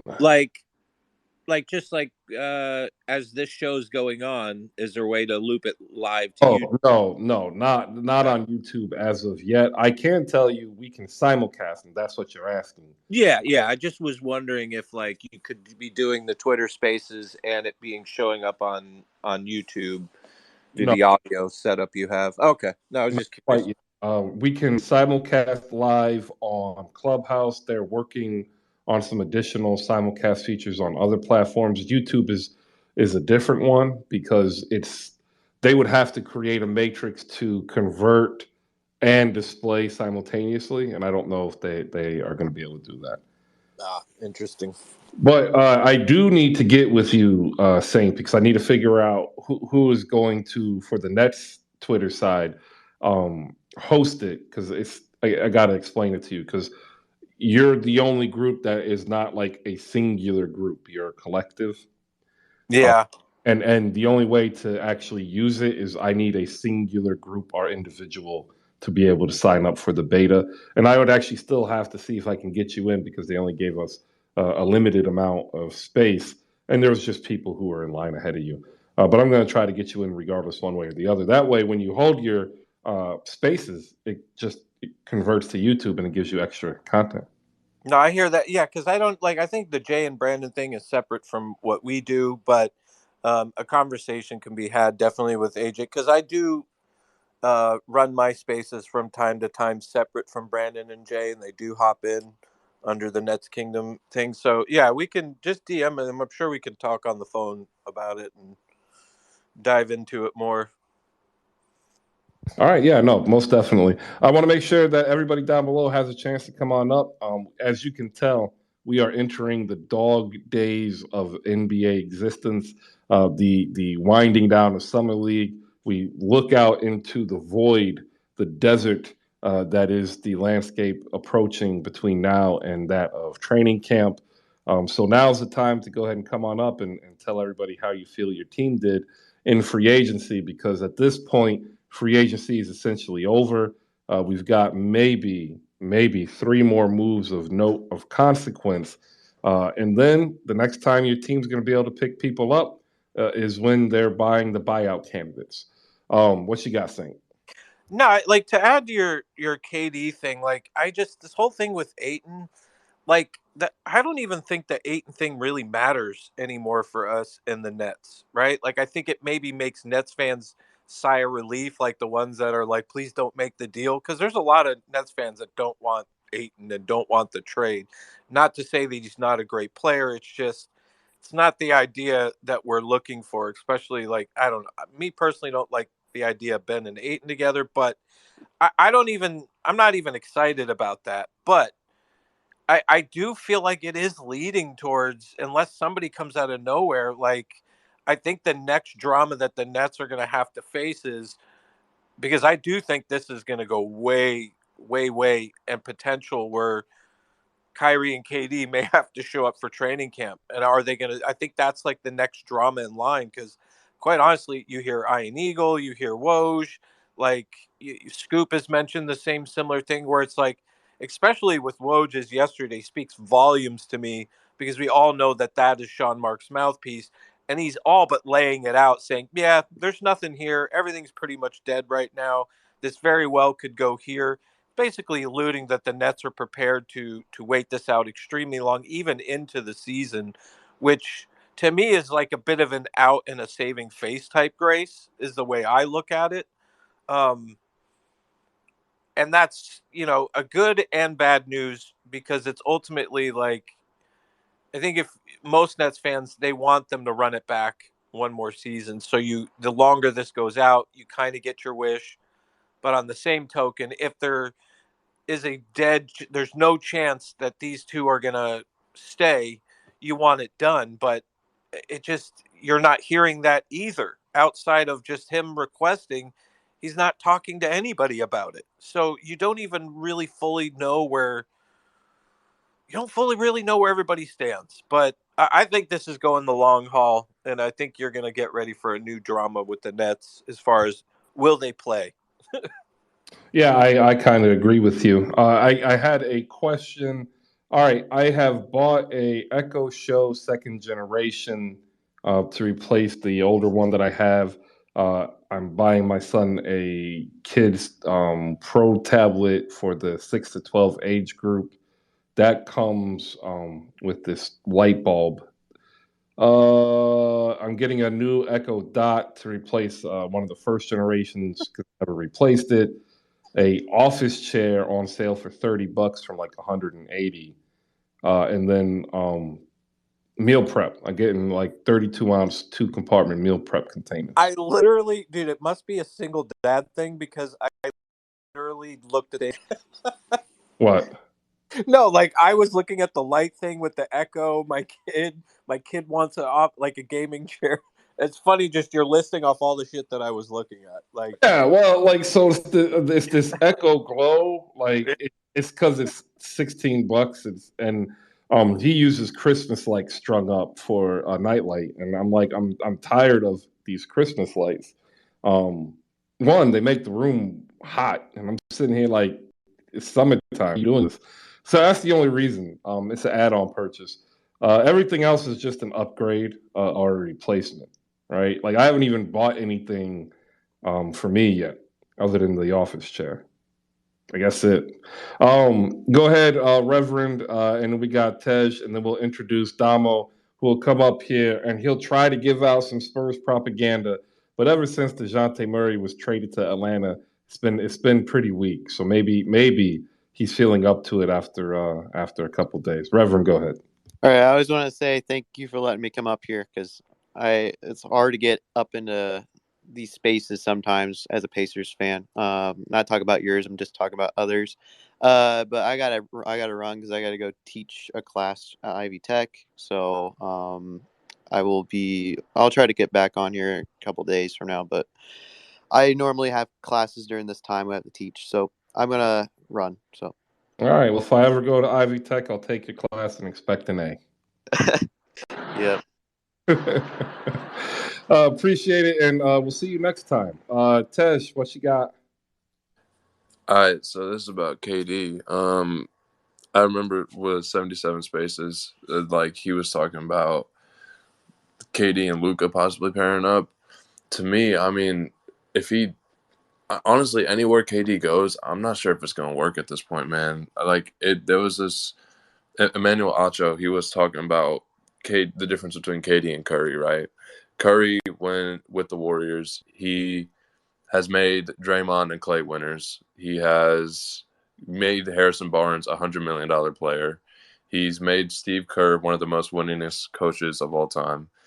He honestly got KD those trophies to separate that from the Finals MVP. KD did that by himself. But everywhere KD's been, has it led to winning? Like other than the Warriors, where Steph Curry was probably the reason for it. Like it's just anywhere KD goes, I'm not sure it'll work because like Kyrie got his own ring with LeBron. He couldn't get one with KD, and that's literally like in shambles now. KD with the Thunder, Russell Westbrook, his MVP. Russell Westbrook got his MVP. KD did nothing to help that. Harden, he got his MVP with the Rockets. KD did nothing to help with that. It's just I don't know if KD going anywhere to match with another superstar is going to work anymore. I don't know. It just seems that way. So we might be just looking at KD and Kyrie running it back, and then Kyrie being a free agent, and the Nets not getting anything out of Kyrie next season. See, why do you have to do that? Why do you have to come up here and make Nets fans feel bad? Like, no, there's no making. That sounded like a narrative laden that KD can't win nothing. Yeah, can I say something about that, please? Hey, what's up, DA? Let him finish up, and then I'll bring you in. Oh no, I'm good. Listen, KD can win something. I'm not saying he doesn't have the ability to, but it hasn't been proven other than with Curry. All right. I just want to remind you, like, there's only 30 teams. There's 29 losers. Extremely difficult. Of course. Yeah, you could put that narrative on a ton of players, but yeah. Like, how bad do you think DeRozan feels if we're talking like this about KD? Daniel Artest, ladies and gentlemen, co-host of the 94x50 Women's Basketball Pod with K. Lou, ladies and gentlemen, the third best women's basketball podcast in the land. Find it where all your podcasts pod. DA, what's up? Yeah, I just want to say that dude that was previously talking about all that was you way off. I'm telling you that right now. It was Emmanuel Acho's take. It was Emmanuel Acho's take. Was Emmanuel Acho's take? Yeah, oh yeah, well, he's wrong because I feel like this. You know what I'm saying? Just all right, cool. Winning affects everything. You know what I'm saying? I kind of feel like Harrison Barnes got himself that $100 million deal because of his own talent. You know what I'm saying? That's what I feel. I think Chris would agree with me. If you look at the NBA, how they do stuff when it comes to contracts, they go by market. They don't really even go by your stats. They go by your market at your position and how much that position is making, and then they'll chart you in there. You know what I'm saying? And then that's how you get your money. So I feel like Harrison Barnes got his money because that's just what it was at that time. As far as KD and Kyrie gets along very well. It's just that Kyrie decided to take a stand on not getting the shot, which is cool. You know, I got the shot and I caught COVID twice in the last month and a half, caught it twice. So I'm actually questioning, you know what I mean, why did I even get it if I was going to get it eventually? You know what I'm saying? So I just think that with KD and Kyrie, that dynamic, like the media be dead wrong when they're saying stuff, man. You know, KD, I think he affects winning wherever he goes. You know what I'm saying? I just think that with his age and what the Nets want, teams is not really going to pay for that. You know what I mean? So I just think that, you know, the media just be bugging out with their opinions on certain stuff, and now we talking about it, which, you know what I'm saying? I just think that people need to formulate their own opinions and stuff on certain stuff, do the research, listen to what these players are saying when they're talking about certain stuff, instead of just, you know, jumping the gun. Thanks for letting me speak. Yeah, no, I agree. It's hard, and if people don't understand, DA here also has the perspective of being a former player as well as the brother of an NBA player, right? Like it's the media narrative is one thing. They have to do it to get eyes on, ears on, whether you read, listen, or watch. God, it's just such a sordid life we live in now. When's your next episode dropping, DA, for the 9450? Oh, we just dropped one this morning. Just named it, just recapping the All-Star game. Oh, okay. Don DeMarco. Okay. So with the battle rap sound just now, right? That came out of nowhere. I wasn't expecting that, but thanks. Yeah, we just dropped episode 78 today. Just recapping the All-Star game, just talking about, just the different players or whatever. It was Sabrina Ionescu, her performance, Kelsey Plum's performance, Sylvia Fowles, swan song, whatever you want to call it. And then I was in the press conference with the commissioner and talking about what they was talking about in there, as far as now they pushing back the expansion talks to 2025. Um, Not happy. they also going to start doing now. They're going to start naming the WNBA All Star Weekend venues years in advance now, so that's good. And also, like, they upping the games to 40 games next season, but they're going to eventually cap it at 44. So it was pretty interesting, or whatever. But really good episode. Me and K Dot got a lot done in 32 minutes of running time for our podcast. So yeah, just go check it out, hit the link, and show some love. Thanks. Yeah, that's what's up, man. That's what we're here for. Appreciate you popping in. We'll go to Domo next. Domo, do you have your San Antonio sad Spurs propaganda ready? Why do you think I'm sad? No, you're not sad. The San Antonio Spurs are sad. That's why. San Antonio Spurs is sad. Wait a minute, Spurs Nation all the way through, man. Come on, Chris. They, I'm in here. Chris, they what's up, man? just gave up on DeJounte Murray. Like, Listen, they just gave up. I know, man. You know what? Let me No, go say ahead. this. Now, I'm. You know what? I'm fine with blowing it up completely. To be honest, I am. I'm just glad that we didn't get John Collins back, because I like John Collins. I just feel like his game didn't get better over the years. Like, he's still in year 2 of his game. I just feel like he's just relying on his gifts. So I was happy about that. I was originally upset with why they just giving up on a 25-year-old in a rebuild where he can still be a part of it. I was like, all right, whatever. But I'm just at the point where, like, all right, cool. Like, I'm a Spurs fan. We used to winning and being back there or whatever. So, and I never really went through a whole entire rebuild with my team. So I'm embracing it. You know what I'm saying? We bugging out, but I think that it's cool. It's cool. It's time for us to actually be the brunt of the joke. So I'm embracing it. Yeah, as a Sixers fan who lived through the process, man, good luck. Okay, so Domo, what's up? Wimbenyama, baby. Wimbenyama. don't compare the 76ers to the San Antonio basketball Spurs. We are Man, it's championship winning organization. I believe we're 5th in the entire league in championships. I want to say it's now the Warriors. The Golden State have 5. They have 5, right? yeah. So us and the Warriors are tied. Then it's Chicago, Boston, LA. I think that's how it is. So we're one of the greatest organizations in the history of basketball. We're the only organization that has a winning record against every other team. So don't compare us to the 76ers. That's just disrespectful. That being said, man, I mean, I'm not upset. I think we got a really good return for DeJounte. DeJounte said that he handled it like a first-class organization, that they wanted to get him in a situation that he wanted to go to. So, love to him. He had me blocked on Twitter anyway because I wanted to trade him. I want to say for John Wall, like in 2018 or so. So that's fine. I'm not sure, but it might have been Kyrie. I forget who it was, but that's fine. I tweeted a nice meme and you blocked me for it. That being said, I really didn't come up here for a lot of Spurs propaganda. I wanted to talk KD, but since you started off slandering my team, I'll just say that Blake Wesley is a far better prospect than DeJounte Murray ever was. We'll see if he has work ethic. Stop. But listen. Okay, so here's something that I expected you to say this. Here's something I want to say. When DeJounte was drafted, that was the year that we were coming off of the 67 win season. Like, remember when Golden State won 73 games and lost, and the big offseason story was KD going to the Warriors? Something that was very underreported was the Spurs actually had our greatest regular season ever. And we lost to the Warriors in the conference finals that year, if I'm correct. Don't quote me on that, though. So when we drafted DeJounte, I was like very locked in because I'm like, yo, this might be like the last little piece that gets us over the hump. So I watched every bit of DeJounte Murray's summer league games. I watched him that entire first season. I'm telling you right now, Blake Wesley he's just as fast, he's just as tall, just as long. He's probably already a better passer. He's the same quality of ball handler. We'll see if he has the work ethic to become a better defender or the same caliber of defender. But I remember watching DeJounte Murray those first time league games, and he was extremely annoying, extremely frustrating. He had horrible freaking turnovers. He wasn't a great ball handler initially. He was flashy, but he wasn't good.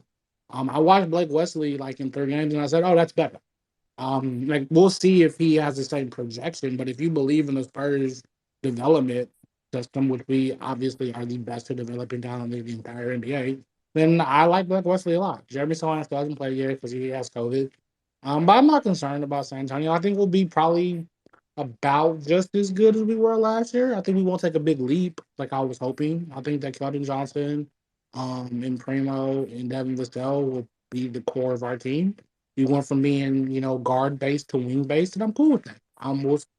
I'd say somewhere around 25, 30 wins, something like that. I think a lot of people were talking about like us tanking for Victor. I mean, this isn't like a 12-win team. Like I've seen 12-win teams play basketball before. That's not what this is. This will probably be a 25, maybe 30-win team, and it'll be decently entertaining to play basketball. We'll probably get like the 7th or 8th seed, and we'll get another good young player. But that's not what I'm talking about. I want to actually talk about KD. Um, I think the thing that a lot of people are like kind of discounting about Kevin Durant, and I've found it interesting like when I talk to like professional players, also the sport. I think that like everyone assumes that every player's primary goal every year is to do everything it takes to win a title. And I don't like when I look at Kevin Durant and I like listen to Kevin Durant on podcasts and like I watch him and I like look at like the way his career has moved. I don't think that's his goal anymore. I think Kevin Durant views himself as a made man. He's won 2 titles. I think if he can win another one, great. But I think it's more important for Kevin Durant to play the type of basketball that he wants to play. He's like a real sicko. He's like kind of a basketball purist. He like really loves the game. I think he more so wants to go down as like the greatest scorer of all time, more than like just counting a whole bunch of rings. So I think that like it, I think like it wasn't really KD's goal to like have an organization like build the perfect team around him. He just kind of wants to hoop the players he wants to hoop. It's almost like he's treating NBA like a big ass rec league. All right. No, I think there's a lot to understand about KD that people don't really get to hear. Part of it is him not really talking. Uh, he like all the other great players, they want to win. They just want to win on their own terms, and that tends to always be like the hardest issue when it comes to like having greatness is the requirement to win on your own terms or to succeed on your own terms. I'm not gonna lie, I suffer from that, but my issue isn't. It's not that I think I'm the best. It's I just after going through what I've gone through, have come to appreciate success defined upon my own terms. And I think KD is there. Like, if you ask honestly, what more does the man need to do in the world and game of basketball? And the answer is nothing.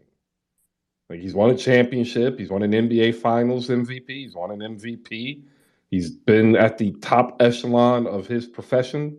What more does he need to do? And like, I think it's kind of unfair in the situation that he finds himself in.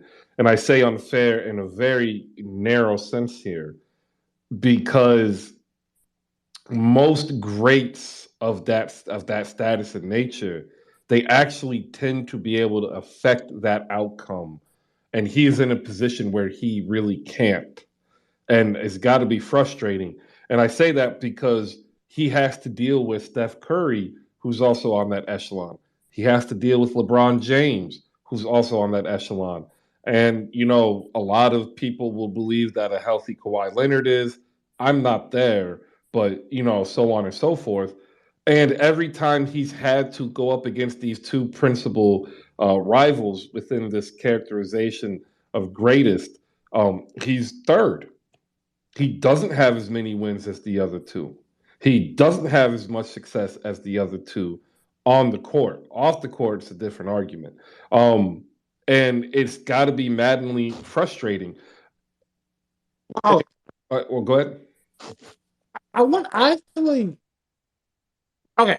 I agree with you probably from like a big picture perspective, but I question if Kevin Durant agrees with you.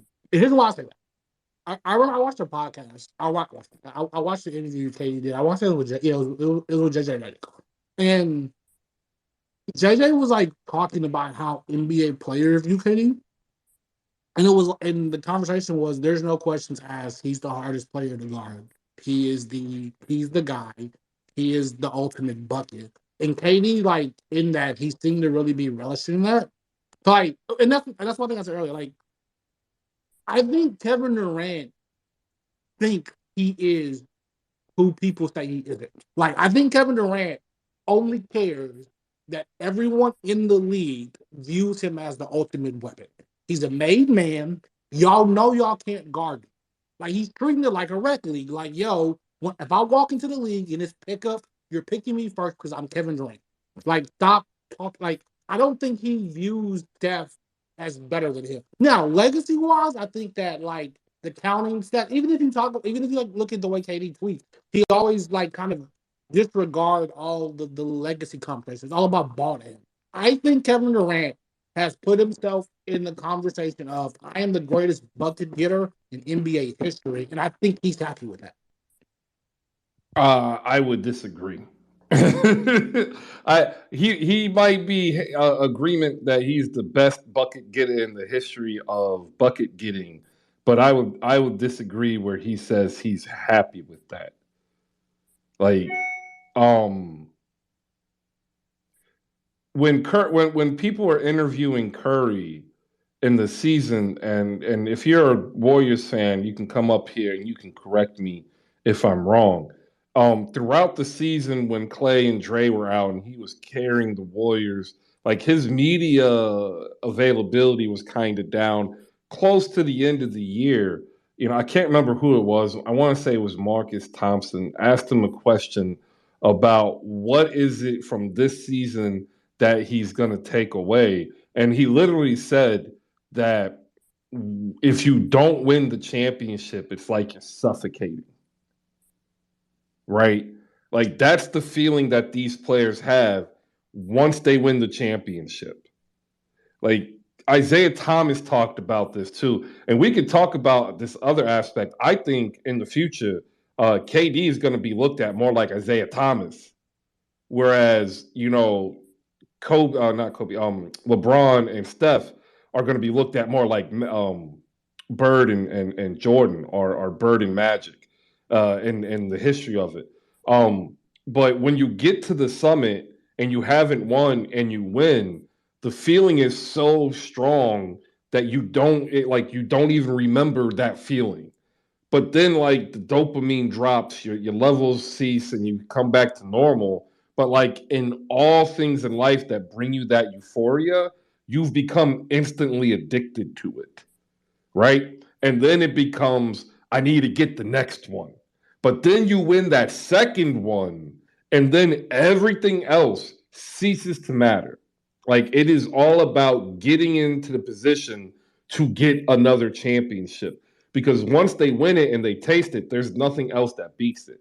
So, like to say that he isn't hungry for it or he's happy with being the greatest bucket getter of all time is not in his makeup after tasting this greatness. Otherwise, I doubt he goes to Brooklyn with Kyrie, right? Because they came to Brooklyn to win together. That's the only issue with that argument that I have. But when you say that, this is what I want to say about KD, because I hear your argument, but it's hard for me to believe it because everybody has an ego that plays basketball at his level. You have to have that ego, and I do believe that he wanted to prove Draymond's words wrong when Draymond basically told him, and I'm not doing this verbatim, that we won before you, we could win without you. And the fact that they went out with everybody saying this was not their best team and ran and won the chip without him. He knows back of his mind, it might be in a small corner, sitting over there festering, that people are always going to talk about that. We talk about the 80-20 rule. He left 80% for 20%, and he still didn't get the same result. And as much as of a competitor he is, aficionado of the game he is, he just want to hoop. I hear people say it all the time. Well, you basically went back to what you originally left when you went to Brooklyn. He just went to OKC 2.0 and still ended up with the same result when he had everything he needed in Golden State. And he could be swayed very easily because he's very passive aggressive. We can all admit that. And he can be easily swayed or moved to go one way on his end. And I think that's where I think the frustration and the love, because I love KD, I really do. What frustrates about me is his passive aggressiveness. He'll say one thing and do completely the other. It's almost like he's in an inner conflict with himself. Instead of saying, I'm going to do what's best for me basketball-wise, I'm going to do this, I'm going to play on this team, because he tends to throw the rock and hide his hand kind of mentality. Well, I'm using these things today, but I think that's the frustrating part about him. And I hear what you're saying, Chris. I definitely do. But I think it did bother him that they won. It really did. I feel like it festered, and he was like, damn it, I got to get out of here. I got to prove that I can win without them, because they just proved that they can win without me. And now everybody's talking about how they are possibly can win the next 3 championships. I'm not talking about an order. They might win next year, and they may lose the year after that. They may lose this come season and win the season after that. He knows that his time is running short, especially in the East with Giannis and what Detroit has done and what Philly may possibly do. So he knows his time is running short.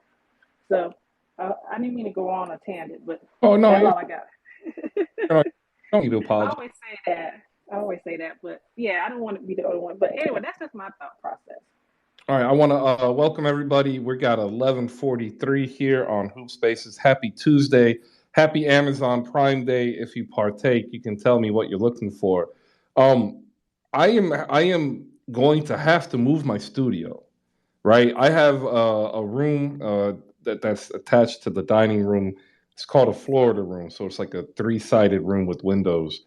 I'm gonna have to move my studio from here because I realized I have a vertical garden, and I am gonna create also a hydroponic system, and I'm gonna have to use this room. So like looking at stuff to redo a studio. I just actually picked up some new headphone things because people made fun of me on TV because I was wearing the only headphones that I could find because my son hid my Beats from me.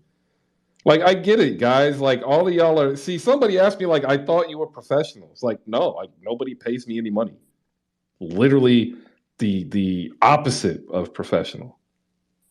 Like, if I was being paid a paycheck, I'd be a professional because the last time I checked, professionals get paid paychecks. So what's up, Saint? No, I just don't even listen. I got made fun of because I wore like old school, like plug-in, like Apple in your ear. I didn't want to be wearing like a big old headset on the stream, right?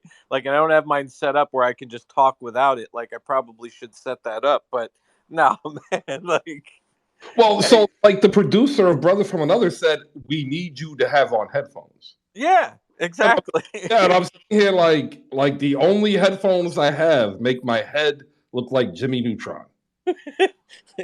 Well, and I got one of those weird, like oval, like weird.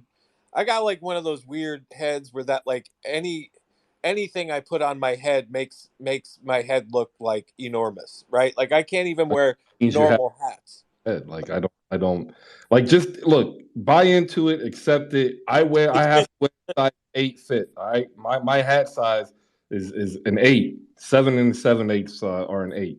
Like, I just got a big head. Just accept it. It's okay. Was that like an ego joke? Was it like a double entendre you was going for? I'm just trying to see what you was doing there. Well, in essence, like, it could be triple, but like, we're not going to get into that because this is a family show. And hey, yo, we are here. Ayton, he been ducking my smoke. Say You what? just Well, no, he was hey, at, why can turn into a he was at producer? the Big Let Three. me He was save at you, the Chris. Big Three tournament. You said what now? He was at the Big Three tournament, covering the Big Three tournament for here. No, it's wild. I'm actually taking my lady there next weekend. They're gonna be here for a couple more weeks. You know, that's my North Dallas is really my stomping grounds. I'm low key. That's low key my hood now. So you over here trying to say he's ducking smoke when he's working hard to chase his dreams? He's absolutely ducking smoke. Oh wow. Yeah, I'm over here thinking you were gonna come back when I gave you the olive branch, and you just doubled down on dunking on him. Nah, man, it's always on site smoke with that man. This is definitely smoke. Found out, everybody, I am not buying the Bev cocktail maker from Black and Decker. No, What? no, buy it, bro. No, I'm not. We'd have I'm drunk not. spaces if that happened. We'd have Well, drunk. no, I don't. There's no way. I don't drink as like I used to. The reason why I'm not doing it is like you have to buy these pods, just like the Keurig, but to like get an 18 pack to make margaritas is $43. I can spend $43 and make 18 margaritas. Uh, It ain't hard. It's pour, shake, pour. Like I don't need a machine to do that. I ain't spent. Nah, sorry.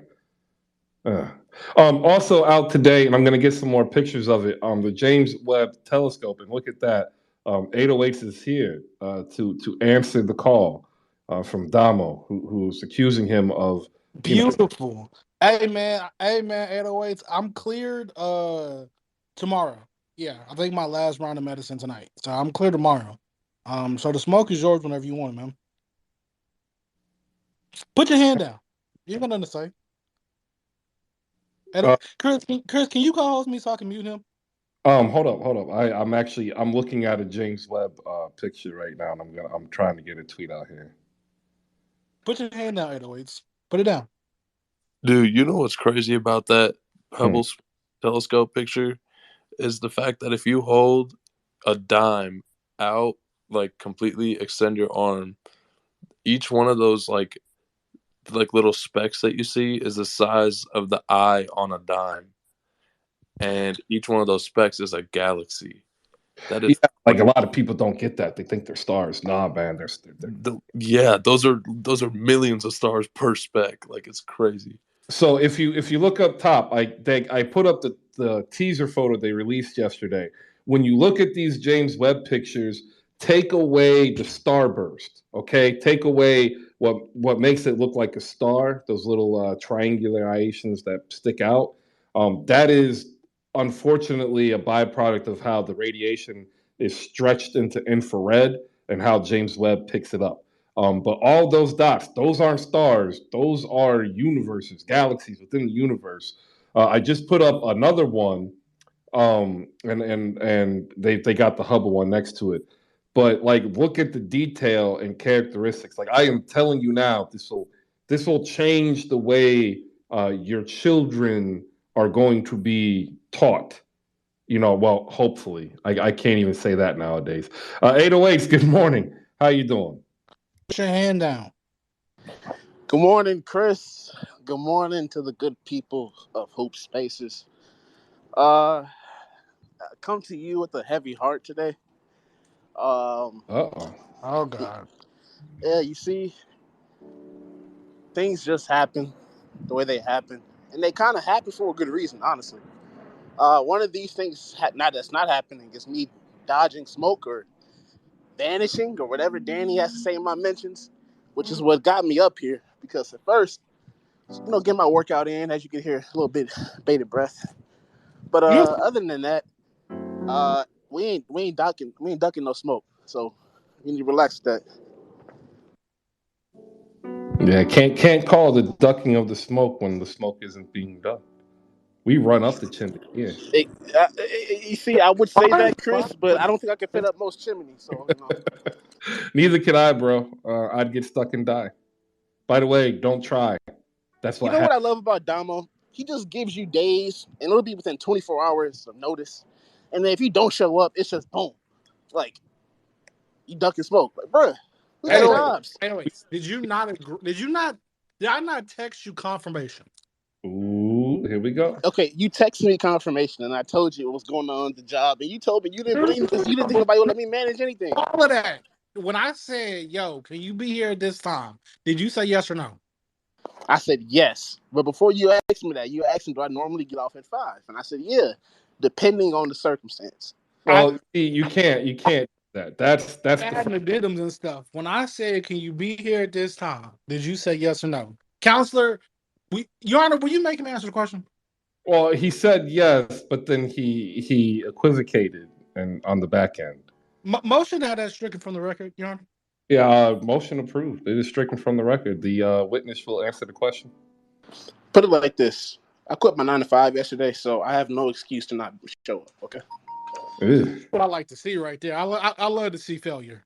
That's beautiful, man. I'm happy for you.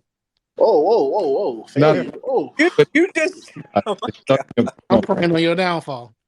Look at that. you see, this is what I expect from a Centennial Spurs fan. You know what? Yeah, they're 0 to 100 before Drake could even wake up in the morning. I mean, this man has 3 other franchises: the Spurs, the Stars. I mean, who else he got? Silver Stars. I created chaos this morning. One tweet. Who do you? Bannon, Silver Stars. He comes over here and racks on Domo about his teams, and the dude is a Bulls and Mavs fan. Like, what are we doing here? It's nasty, bro. You at a Big 3 tournament right now. Don't talk to me about multiple fandoms. Listen, you supporting a whole nother league. I'm all about building the portfolio, and this just happens to be one of those things, my brother. You over here watching 3-on-3 EuroLeague basketball. Calm down, man. Let me tell. Not gonna lie, the alien team. I'm forgetting the name of it, but they got some hoopers over there, like some real nice Euro hoopers.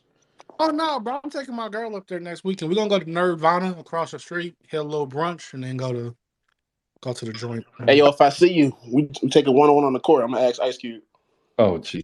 Don't ask Ice Cube a thing for me, please. Don't ever ask Ice Cube anything on my behalf, please. Don't. That is a story for a completely other space. Don't do that, man. I know Barack Obama. I don't want no that. We're not letting that shit. We're not letting him. Does Barack Obama have your cell phone number?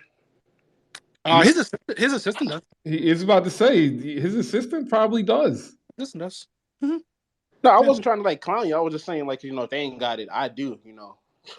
Oh nah, bro. I mean, bro, I'm sure he could get. I'm not very positive he would but yeah, nah. But people like that, they don't handle their own phone. That man doesn't even carry a phone. Michelle can have my number any day. Don't get started. You know, I can get that. Don't do that.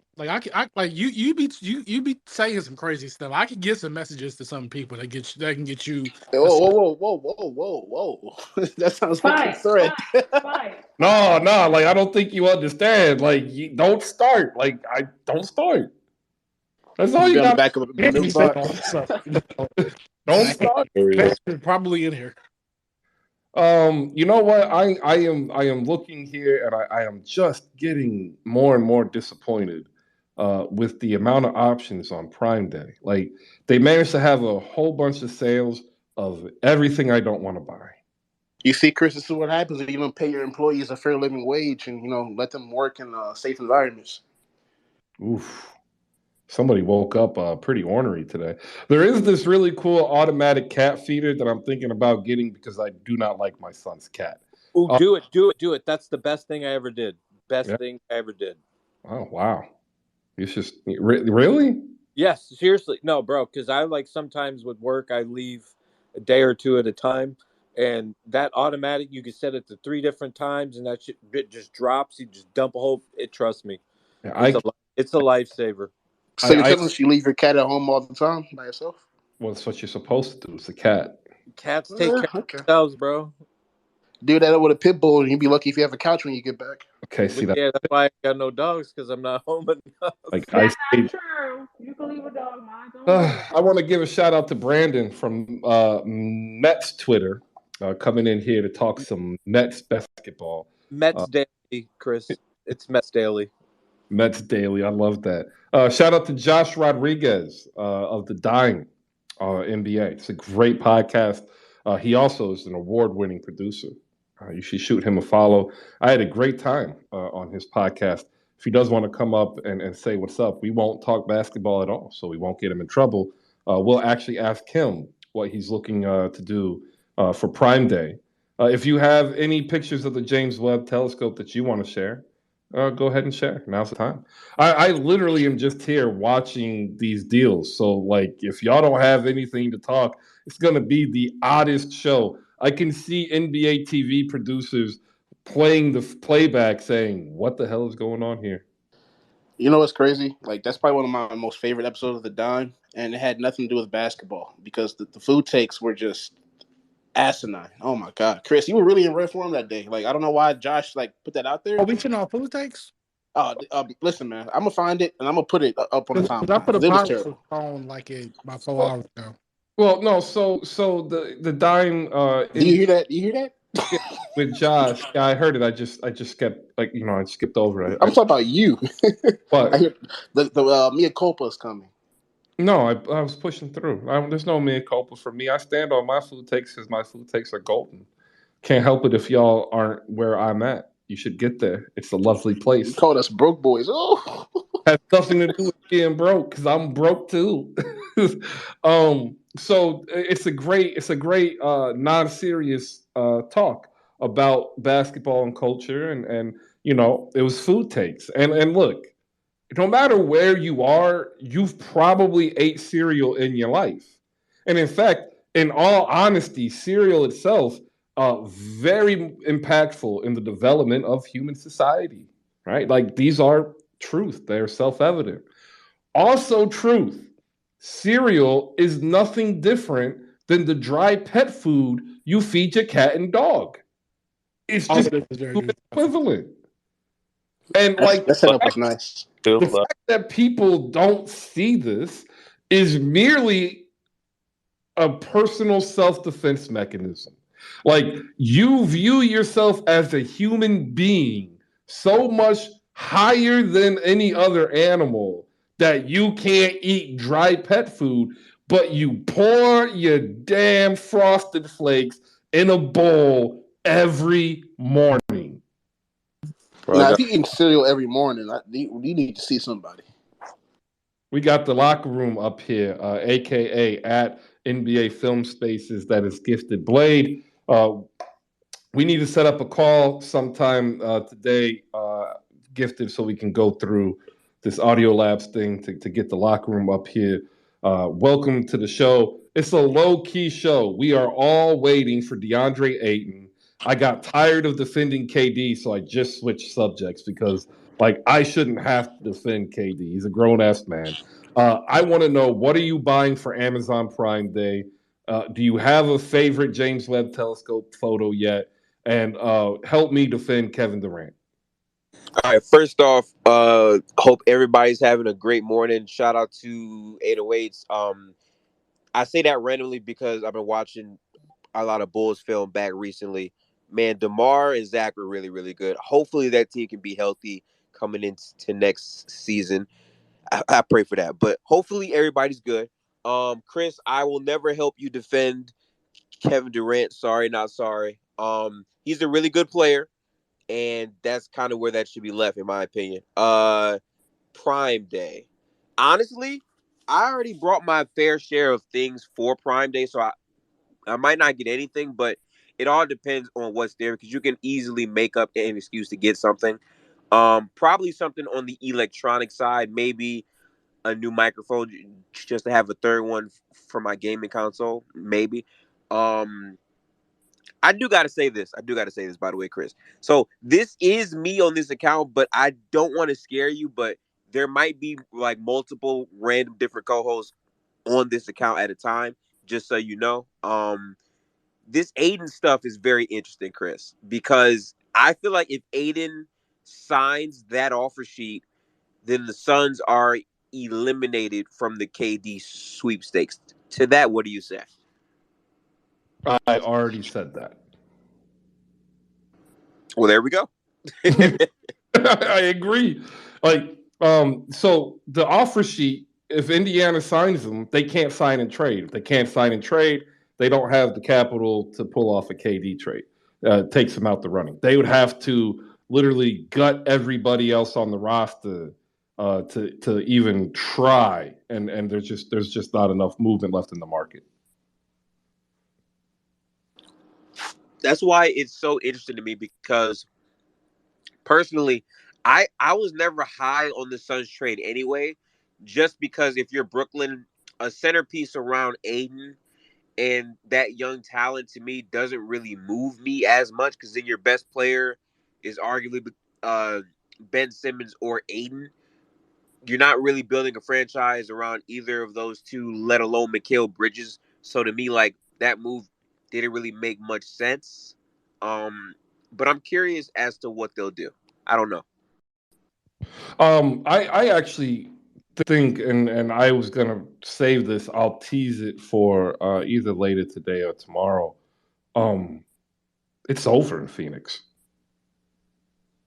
I'm with you on that. I'm really with you on that. To be honest with you, Chris, I'm really with you on that. I just don't see Kevin Durant going there. Honestly, I just can't see it. Yeah, and if he doesn't, I think it's done. I think they have to be honest, go in, talk to Devin, be like, "Yo, we got to start planning for not next season, but the season after next." Wait, so when you say done, are you saying basically that they're not going to make the playoffs next season, or they'll make the playoffs, but okay. like they're not. I don't view them as a legitimate title contender. I don't want to be a hater, but were they ever really? Yeah, not. I don't. I think they were. They win in the finals. They were to the finals two years in a row. They were games away, so yeah, they can still make it. I just don't think they will. That's all. I've got Phoenix making it back before Miami. Oh, that's toxic. That's great. That is pretty damn toxic. Where's JFK?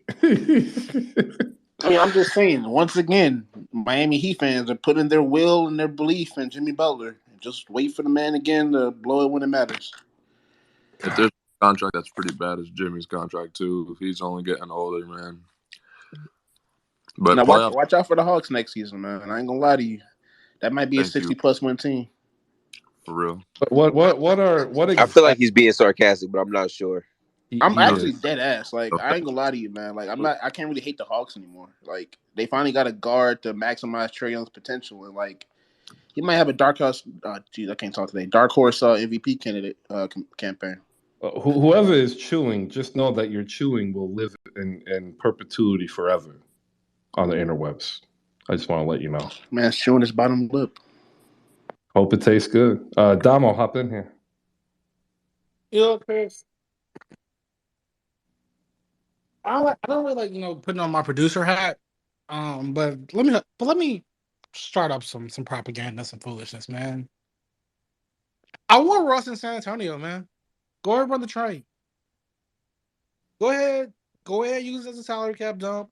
Throw us a future one unprotected, and let's let Russ get one of them like borderline MVP seasons he be getting off when he got a whole bunch of young players. I want Washington Wizards Russ in San Antonio.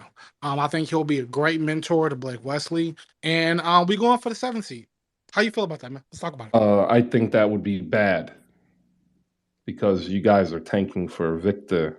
Like if you get Russ, you ain't getting the top pick. You don't have a chance at it. How much rides on the Spurs getting Victor? Like I know next year's class is like really damn good, but like if the Spurs don't get Victor, like they're going for a top. It's a top 2 player draft. It's Victor and it's Scoot. Exactly.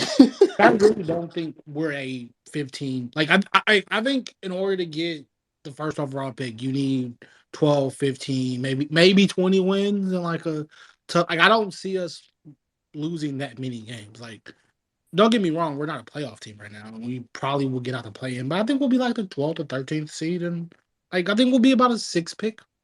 But I just don't see us being that bad. Yeah.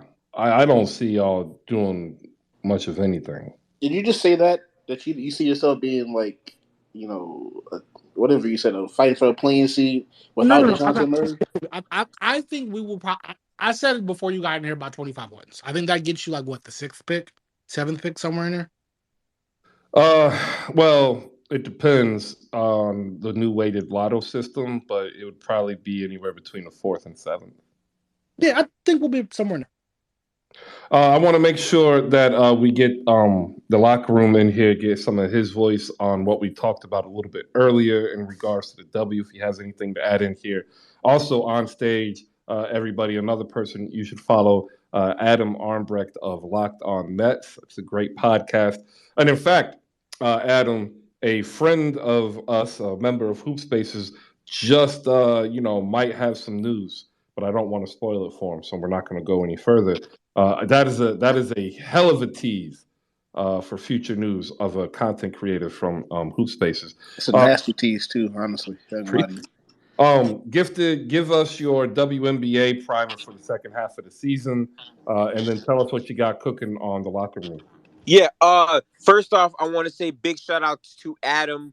I've been in multiple net spaces, and I do appreciate the back and forth that we had in the last net space I was in near draft time. So again, big shout out to Adam. He's very articulate in how he speaks. I appreciate that in spaces. As far as the WNBA, I got to be honest. I want so badly. I really want to see Candace Parker. And I understand that it's COVID, hard to get tickets, but I really just want to catch one of those games for the second half of this season. I know that a lot of people have been kind of overhyping some of these teams, but I just want to see them play one time, Chris. That's all I ask for. It might be hard to catch a game in person, but I really want to figure that out, I would say. I don't really know who I would have winning the title this year, though. I'll leave that to 808s.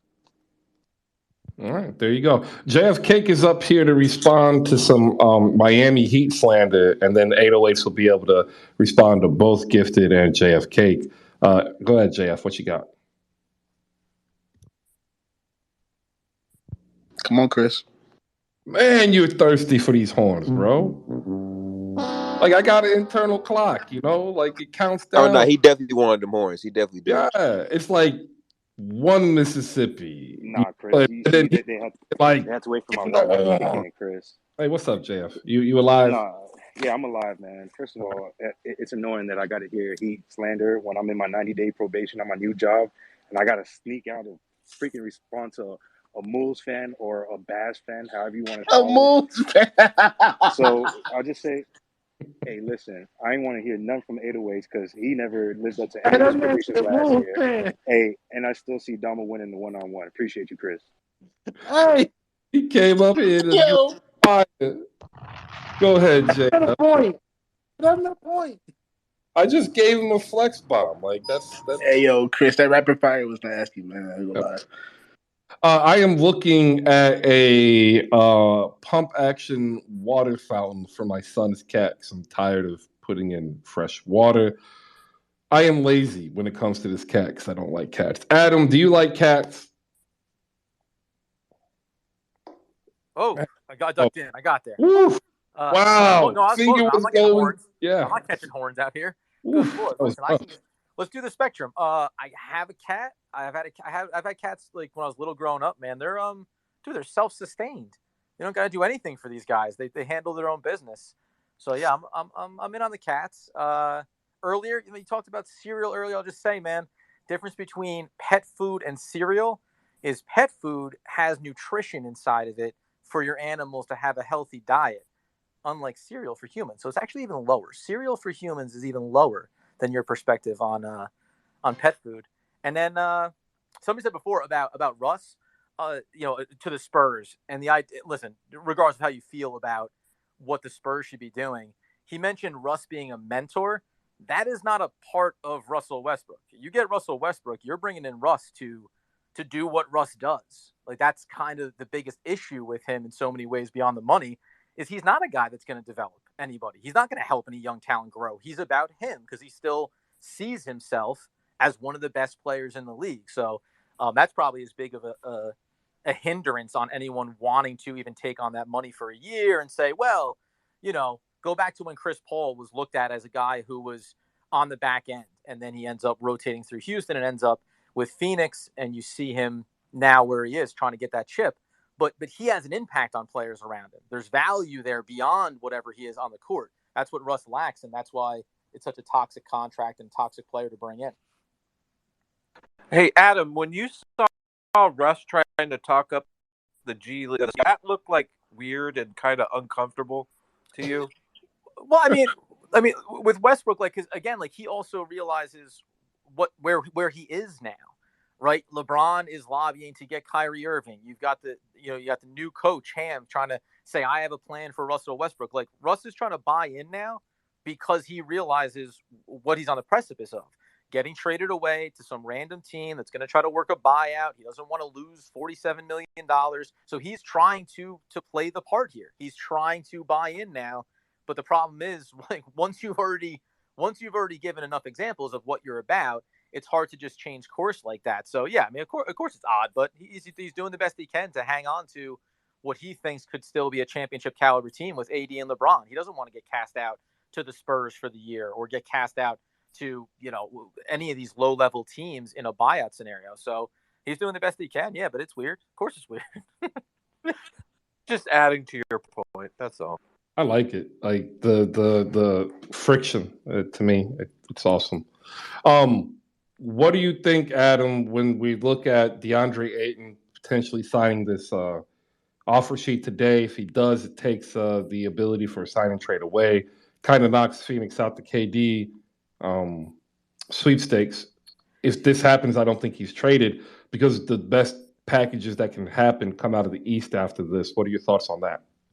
Yeah, and I mean, the Nets had made it pretty clear early on they didn't have an interest in DeAndre Ayton. So while Kevin Durant said that Phoenix was one of his landing spots, that was never going to be viable. Nets didn't want Ayton. Phoenix isn't going to give up Booker. So we've talked about these multiple team scenarios. I think you're right. The Eastern Conference then becomes the more attractive landscape. Toronto's obviously been discussed a lot when it comes to it. We just had this discussion around, as everyone knows, around Rudy Gobert trade and how that really just completely tweaked this market. And we even talked about Murray going from the Spurs to the Atlanta Hawks. You're never going to put these guys into this scale and then come up with what feels like a fair trade value, quote unquote, package for Kevin Durant without, like so many fans are saying, well, Toronto, we want OG and we want Barnes and we want Trent.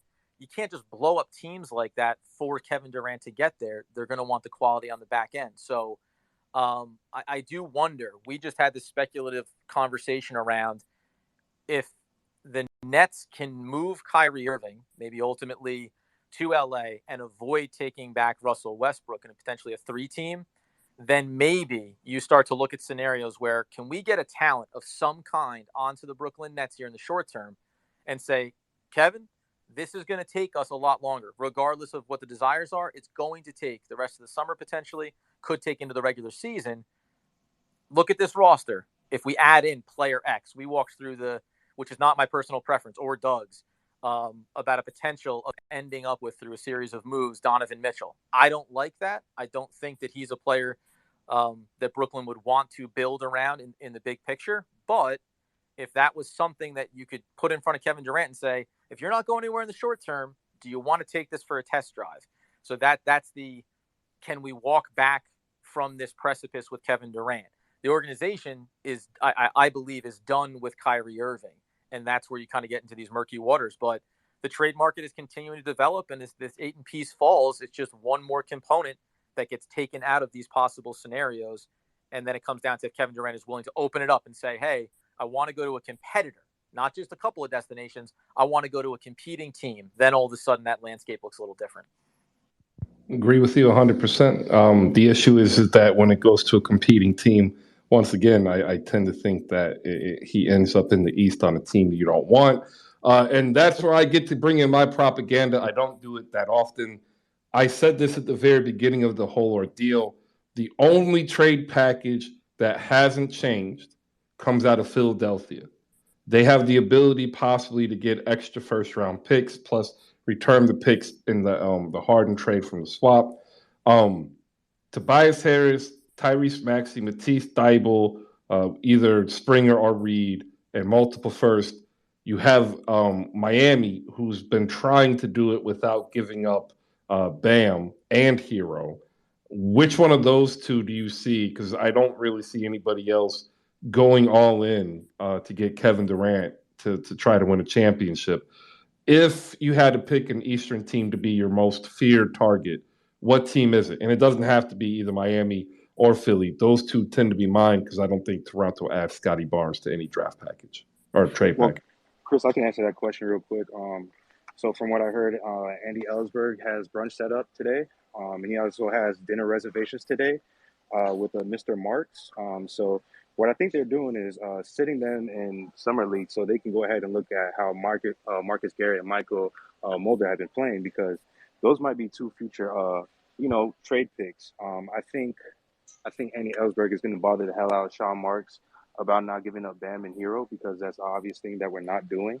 And I think we're going to be getting away with murder pretty anytime soon. As soon as we can get I'll say more time and more experience with Mulder and Garrett at Summer League.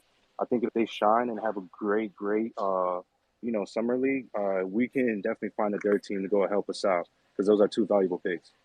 Yeah. I mean, that's a little. Yeah.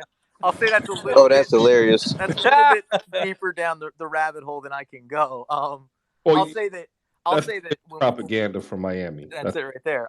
I'll say that the package. We talk about Miami, and I'll address your most feared team. But Miami again, Bam is obviously the piece that you would want to bring back, but it doesn't make sense for Miami to give that up. And Tyler Hero, we've said this too. Tyler Hero does not move the needle for me. He is not a piece in any way, shape, or form, Adam. In any way, shape, or form. Y'all wish y'all had a sixth man of the year on your team.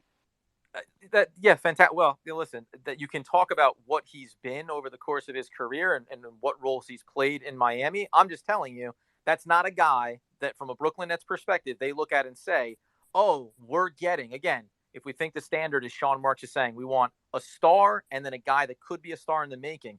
Tyler Hero is not that. I'm not diminishing what his value is on a team, but it's just not going to entice the Brooklyn Nets that way, let alone when we talk about the rookie extension with Bam Adebayo and why that creates issues if Miami wants to keep him on their roster and then the Nets still want to be able to get value back.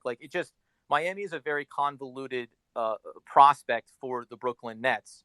And I would just say, you can go ahead and jump back in if you want before I talk about Philly.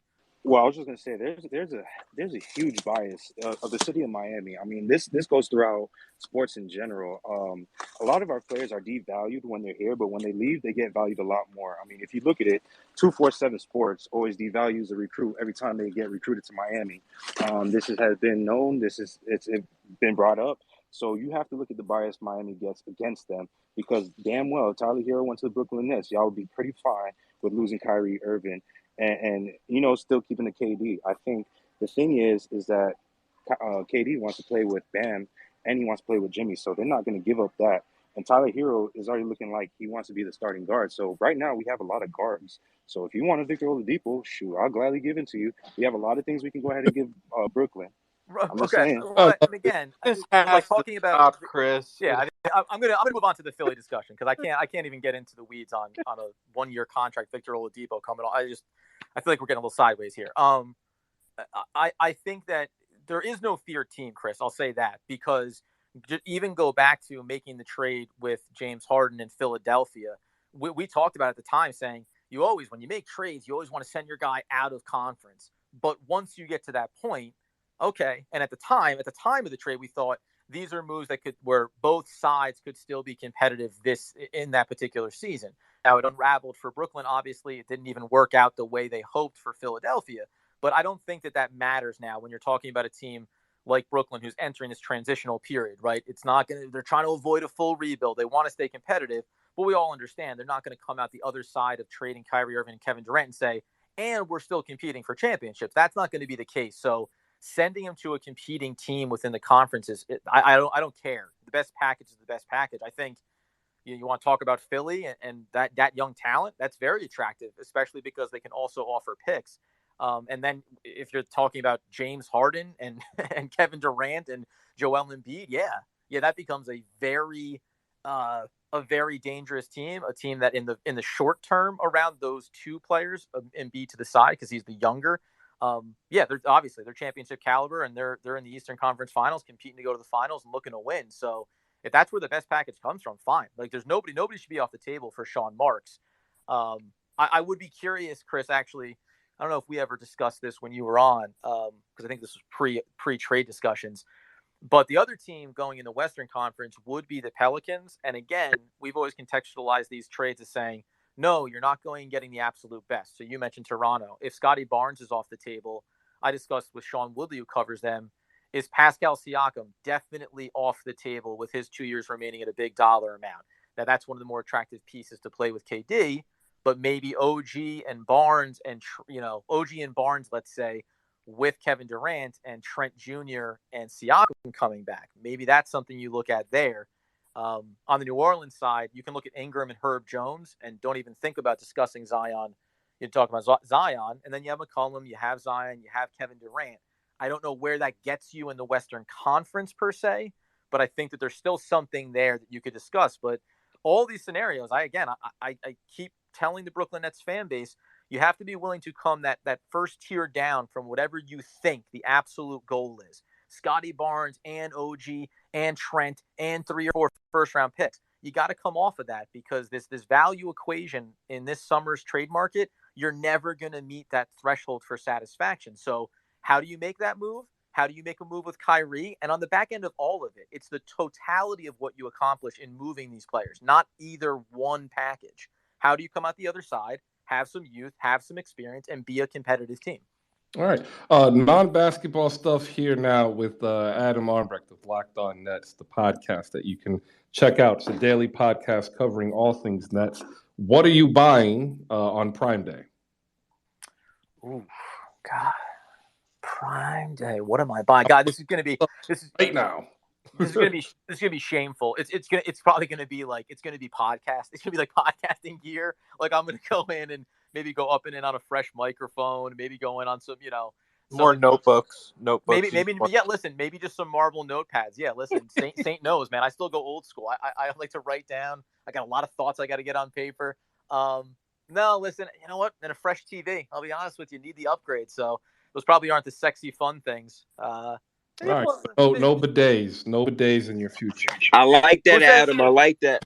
Who says I don't have a bidet already, Chris? Like, who says I'm not already gold standard when it comes to the, if y'all don't know, I highly suggest you start doing the research now. Listen, friends, get away from the paper, right? Let's be proactive. Let's be progressive. Yeah. Europe has some things right. Save the environment. Save your body.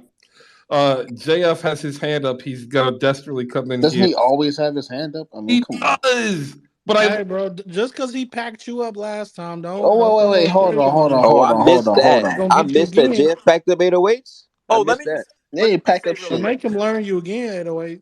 Let me just real quick say, if JF is coming up on the hero piece, a big reason again why I devalue him in a trade. This is the overall thing. I mentioned Donovan Mitchell. I devalue him because where the league is and where it's going, I want a guy that has length. I want a guy that can play at in the front court. I'm not worried about the back court as much as I am about front court talent. So in any of these discussions, I want a guy with size. I want a guy with range. I want a guy with length. That's why Scotty Barnes is that unicorn attractive piece. But that's also why I diminish some of these players. But JF by all means. Oh, don't worry. He see, one of the things that we provide here is the platform to purvey yourself in propaganda, and he is fast becoming a very profitable Heat propagandist. So he this is what he does now. So he's probably going to come back, try to cook 808s again like John Morant cooking MJ. I can see this. And JF, go ahead. That was so nasty out of you, Chris. Hey. Yeah, Chris, just because you said that, I ain't got no more basketball takes. I just got my Amazon Prime take. We got the Elgato game card that's out. It's like $75. I'm going to go ahead and pick that up for all your streamers. Oh, game card, huh? Yeah, streaming game card. If you guys stream or do anything like that, it's a perfect device for your OBS. Easy setup for your computer to your TV to your console device, and also diapers. Got to get some diapers. Ain't shit in the store, so Amazon Prime is definitely helping me out with that. Hey, if you ever run into the problem where you have a supply chain issue, go down to the bottom of Amazon, or actually you can probably do it at the top now. Switch from U.S. to Canada. Hey, Chris. Yeah. Oh, I heard that. Yeah. Can I answer Gifted's question about the WNBA championship? Absolutely. All right, so I'll say this subjectively as possible. I don't see a single team in the entire W that has the depth that the Chicago Sky has, and I think that'll ultimately win the championship again. Okay, 808s. Okay. You I see. lie. All right. I mean, you have the best front court trio in the entire league, and Emma Meesseman, Azure Stevens, and Candace Parker, and they've carried you this entire season. We have the best player and the All-Star MVP. You have the worst scoring bench in the league. We have the best player and the All-Star MVP, and we have who should be the sixth woman of the year. I mean, I agree, but outside of Asia, Kelsey, and Jackie, y'all really don't have anything. We have. No, we do. We have Did a Derek younger define that? Robert. We have Robert. We have Rakana Williams. Y'all got Teresa, right? Coming off an Derek injury. of the organization? Okay. I'm talking about my team, the Aces. I don't know about the rest of y'all, but the Aces. So, yeah, y'all look good. Y'all look championship bound. Yes, you have a deep bench. But as we all know, when you come to the playoffs, you can sometimes shorten your bench.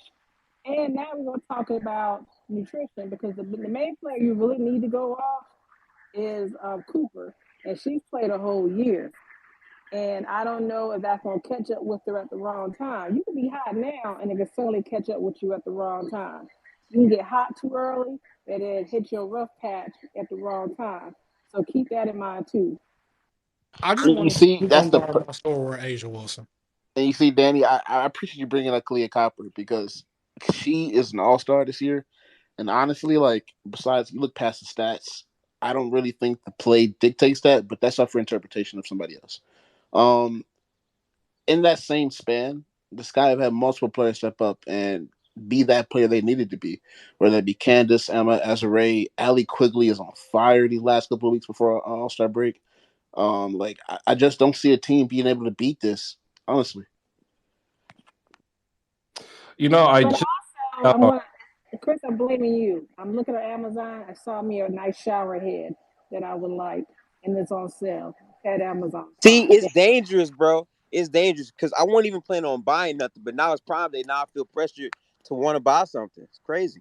I just missed out on a deal of an over-the-counter, over-the-sink dish rack, two-tier. I'm taking down I want to take out my cupboard. 2 tiers? 2 tiers. God. 2 of them? 2 tiers. And it's extendable, so it actually covers over the area of the dual sink. It's perfect. You know what? I might have to leave the space. I'm in. It's very dangerous. Very dangerous today.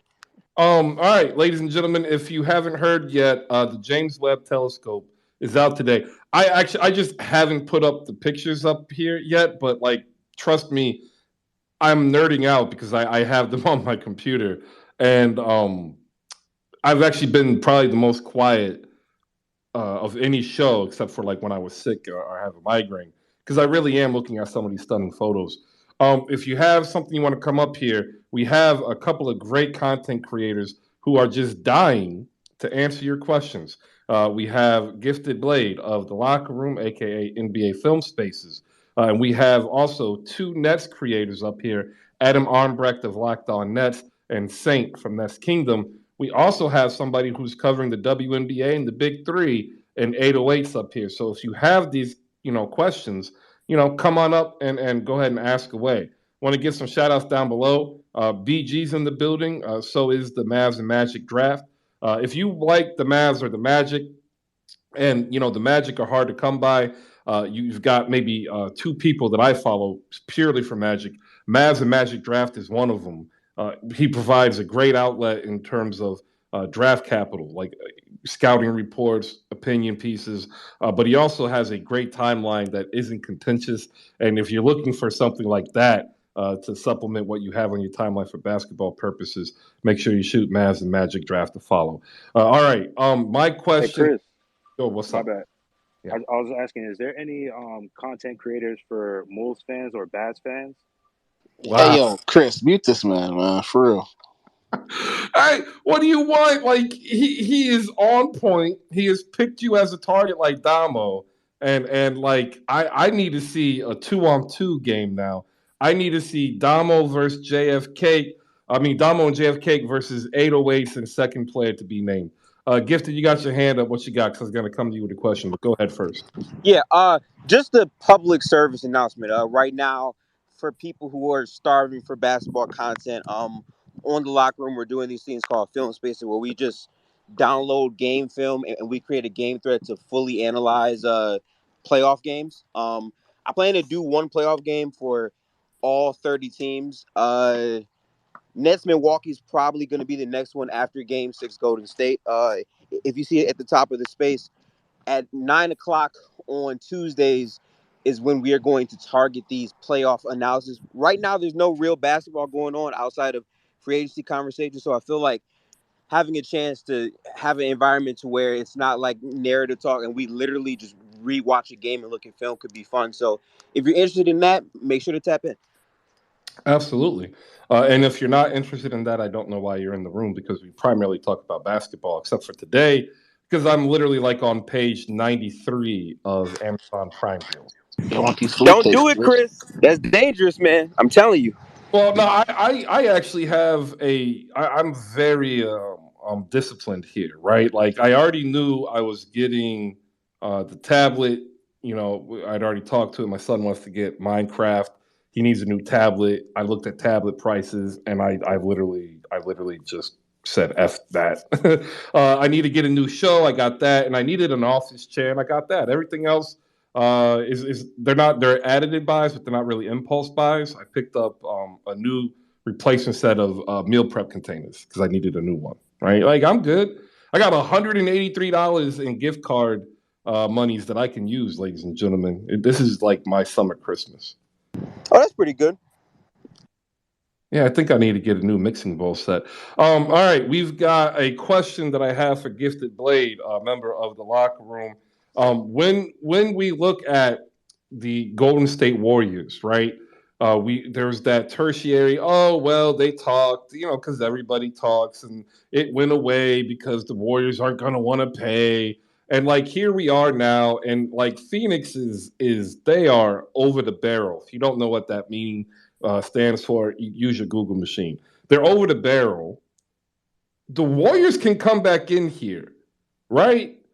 I'm just simply saying Wiggins was phenomenal, but like they literally could come back in here and put Wiggins in for salary and then give 3 young players and picks and still have a loaded squad of young players that they would be able to develop over the course of the next 2 or 3 years because that's how good they've been in the last several in drafting. Thoughts on a KD reunion, Gift? So I got to be honest. I feel like if you are a Warriors fan that is not entertaining the Kevin Durant thing at all, then I feel like that's kind of foolish. He's still one of the best players in the league. However, if there's one thing that I've learned so far from when we were not great, a lot of this stuff comes down to depth and health. When we had Kevin Durant in 2019, the roster, when he went down, was significantly compromised, and ultimately we were unable to capture that third championship in that run against the Toronto Raptors. If we were to trade for Kevin Durant, Kuminga would have to go, Wiseman would have to go, Andrew Wiggins would have to go, draft capital plus Moses Moody, like all of that stuff would have to go just to have a chance at getting Kevin Durant. I also don't think that many of those players outside of potentially Jordan Poole in that package would really appeal to the Nets. But as a Warriors fan, I'm conflicted because on one hand, I love the movement that the Warriors have going on. I think that they're one of the only teams to say that we won a championship while focused on trying to develop young talent. Typically, you can't win with playing young talent and having both sides. Typically, it's you're either win now or you're trying to develop. They chose to take a risk and do both. So because of that, I think they should stick to their ideals just because depth is going to be so important to have, especially when it comes down to playoff time. But I would definitely look into it. All right. Adam, your thoughts? Like, I know, and Saint, you can hop in here too. They Yeah, can make a couple of interesting packages. They really can. yeah. I'll be quick and let Saint hop in. I think this is what's fascinating about Golden State because they've shown the ability. Like the best organizations show the ability to do this. Toronto did it around Kawhi Leonard. Like we're going to go all in here, but also we can do this thing in the background. And because Golden State has shown the ability to be successful in both avenues, I think I think 100% you have to be willing to have these discussions. Golden State Warrior fans cannot just be turning away the idea because you're coming off a championship and you like the young pieces you have. You have to be willing to entertain these conversations. And in some ways, Golden State could turn around and say, and we feel confident about identifying young talent, developing them over the next couple of years, and still being ready to move on from whatever iteration we may be in and the back end of Seth Curry's career, et cetera. So their package is, of course, attractive. I do wonder about Wiggins emerged this year, and I always take just a minor hesitation around guys that emerge amongst a team that has other big talent. The difference here is Klay Thompson struggled. Draymond Green is not the same player anymore. So his emergence lined up perfectly when it was a necessity for Golden State to win a championship this year. And that's what makes him a really attractive piece along with some of these other guys. But even Kuminga, that's not that is a young, raw talent that you're excited about. That combined with picks, it could be as attractive as any package, especially if Durant is open to reuniting with them.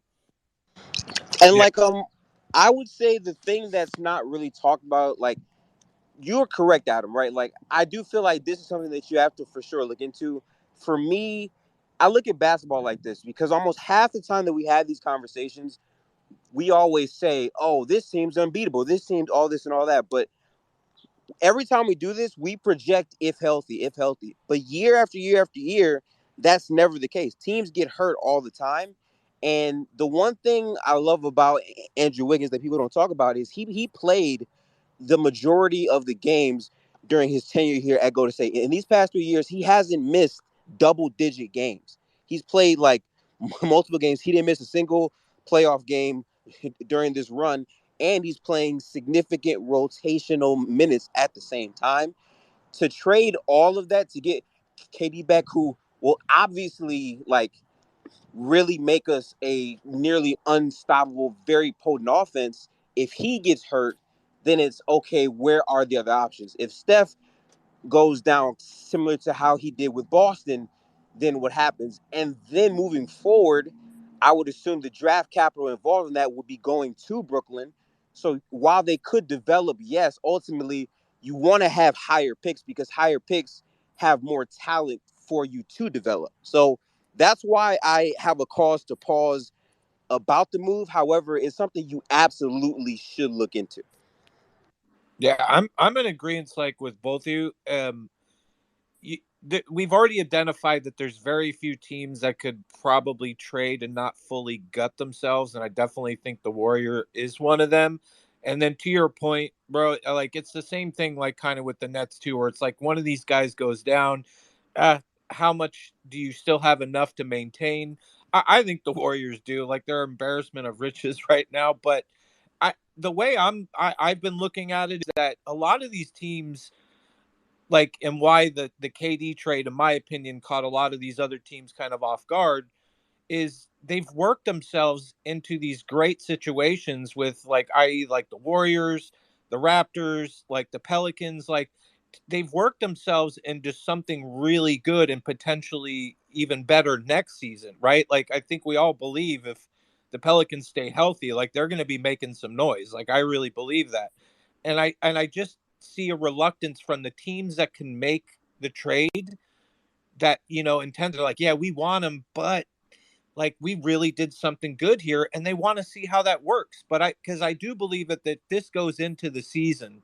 some of those teams, if things are not working the way they thought they were, I think I think you have a better chance the Nets get what they want by waiting. At least that's how I'm viewing it, because I think these teams that are there, they just don't want to disrupt. Like if like me, I'm looking at the Warriors. Yeah, you have that conversation, but it's like, bro, like did we just not see what you did and how well it worked? And you've only done in this offseason, you've just added more things to it. Like, why would you want to disrupt that? And I think that's why ultimately, if it goes to the season, some of these teams might come back to the table and might be more willing to offer what the Nets want. I just don't see those teams wanting to disrupt all the work that they put in to get to this point just to bring KD back. Not a slight on KD. I think it's more about what these organizations have done is being more important than at the moment than bringing KD in. At least that's just how I view it. Domo, hop in here with your thoughts. I think the Golden State Warriors would be fools to offer any substantial package for Kevin Durant. I think it's KD. So do you have a conversation? Sure. But you want a title and you have probably one of the most entertaining summer league teams in the game right now, which is, I mean, name the time that's happened in NBA history, maybe. You've threaded this needle that the 80s Lakers didn't pull off, that honestly my beloved Spurs didn't pull off, that the Heat didn't pull off, of being able to win the title while also successfully pulling off a rebuild. Jonathan Kuminga will probably be a all NBA defensive player in the next couple of years.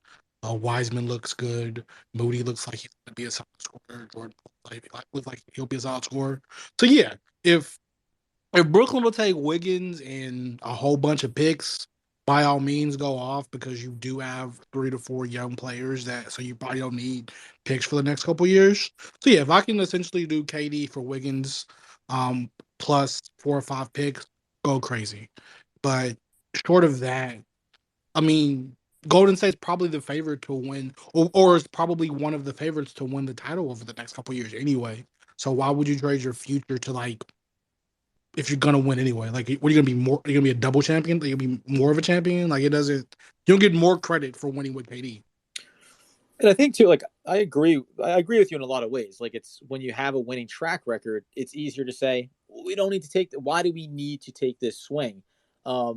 I think to Saint's point, you can look at the Western Conference and say, hey, this is going to look, things are going to look more competitive here, taking nothing away from Golden State or any team. Like, go back to the bubble. I don't take anything away from bubble championships. Like, playoffs, postseason, things happen. Guys get injured, guys are healthy, whatever. You go on your run, and you take what you can get. I think what's interesting too is you mentioned that package of saying, well, if it's for a Wiggins and a bunch of picks, then I think you have the conversation. What I would even think is interesting too, it's like, oh, well, it needs to be Wiggins and Wiseman and Kuminga. Well, this again will go back to my original point to Nets fans. Think about what the next tier down from that is. What is the combination of Wiggins and one of those other players? Bring down maybe some of the draft capital requests there, and then you can have that discussion where, from a Golden State standpoint or any team standpoint, this package is not going to completely strip away some of the young talent that we think we have a future around. And I guess if I wanted to make the case that they should be in on this conversation, it would be, yes, you just came off winning this championship, and you can argue that Klay Thompson is still, now this upcoming season, you'll see where his form is. But there is this balance here, right? Of you did just win it, but I don't think that, depending on how the rest of this offseason plays out, like, I'm not going to look at Golden State the same way we looked at the start of the year, right? No one looked at Golden State and said, hey, these guys are automatically going for it. See you in the finals this year. That's what they built up and developed towards. So they may be closer to the pack than maybe we in this moment think. And that would be the impetus to say, let's go ahead and make ourselves a juggernaut for another 2 years right now. And again, over those 2 years, if we believe in our system, 2 years from now, we're going to have different names that aren't Kuminga or that aren't Wiseman that we believe can come along for us as well. I guess the point is, I don't think you can try. I don't think it's wise if you're already a contender to trade 10 years of being a consistent. I think Golden State right now is built to be a contender for the next decade. I would not trade 10 years of high level contention for 2 years of being a juggernaut. Well, my only pushback on that, Domo, would be just quickly is that in theory they're set up for that, but this young talent is not proven yet to be a team that can carry things forward beyond Curry, beyond Thompson, beyond Green, right? Like in theory they are, and that's a big part of this too. Is packages are being talked about. This guy could be a superstar in the league going forward. When we talk about younger players, not necessarily Wiggins and what he showed this year. So some of this is projecting forward, and the thing about that is like we don't know. 2-3 years from now, we could be talking about guys that were highly touted prospects in their first couple of seasons and suddenly just never quite found that ceiling, right? So that's a part of the discussion, though I agree with a lot of what you're saying. I want to get TJ in here as well, as a Warriors fan, and also Tejsh is up here, and then I'll bring you back in, Domo. Go ahead, TJ.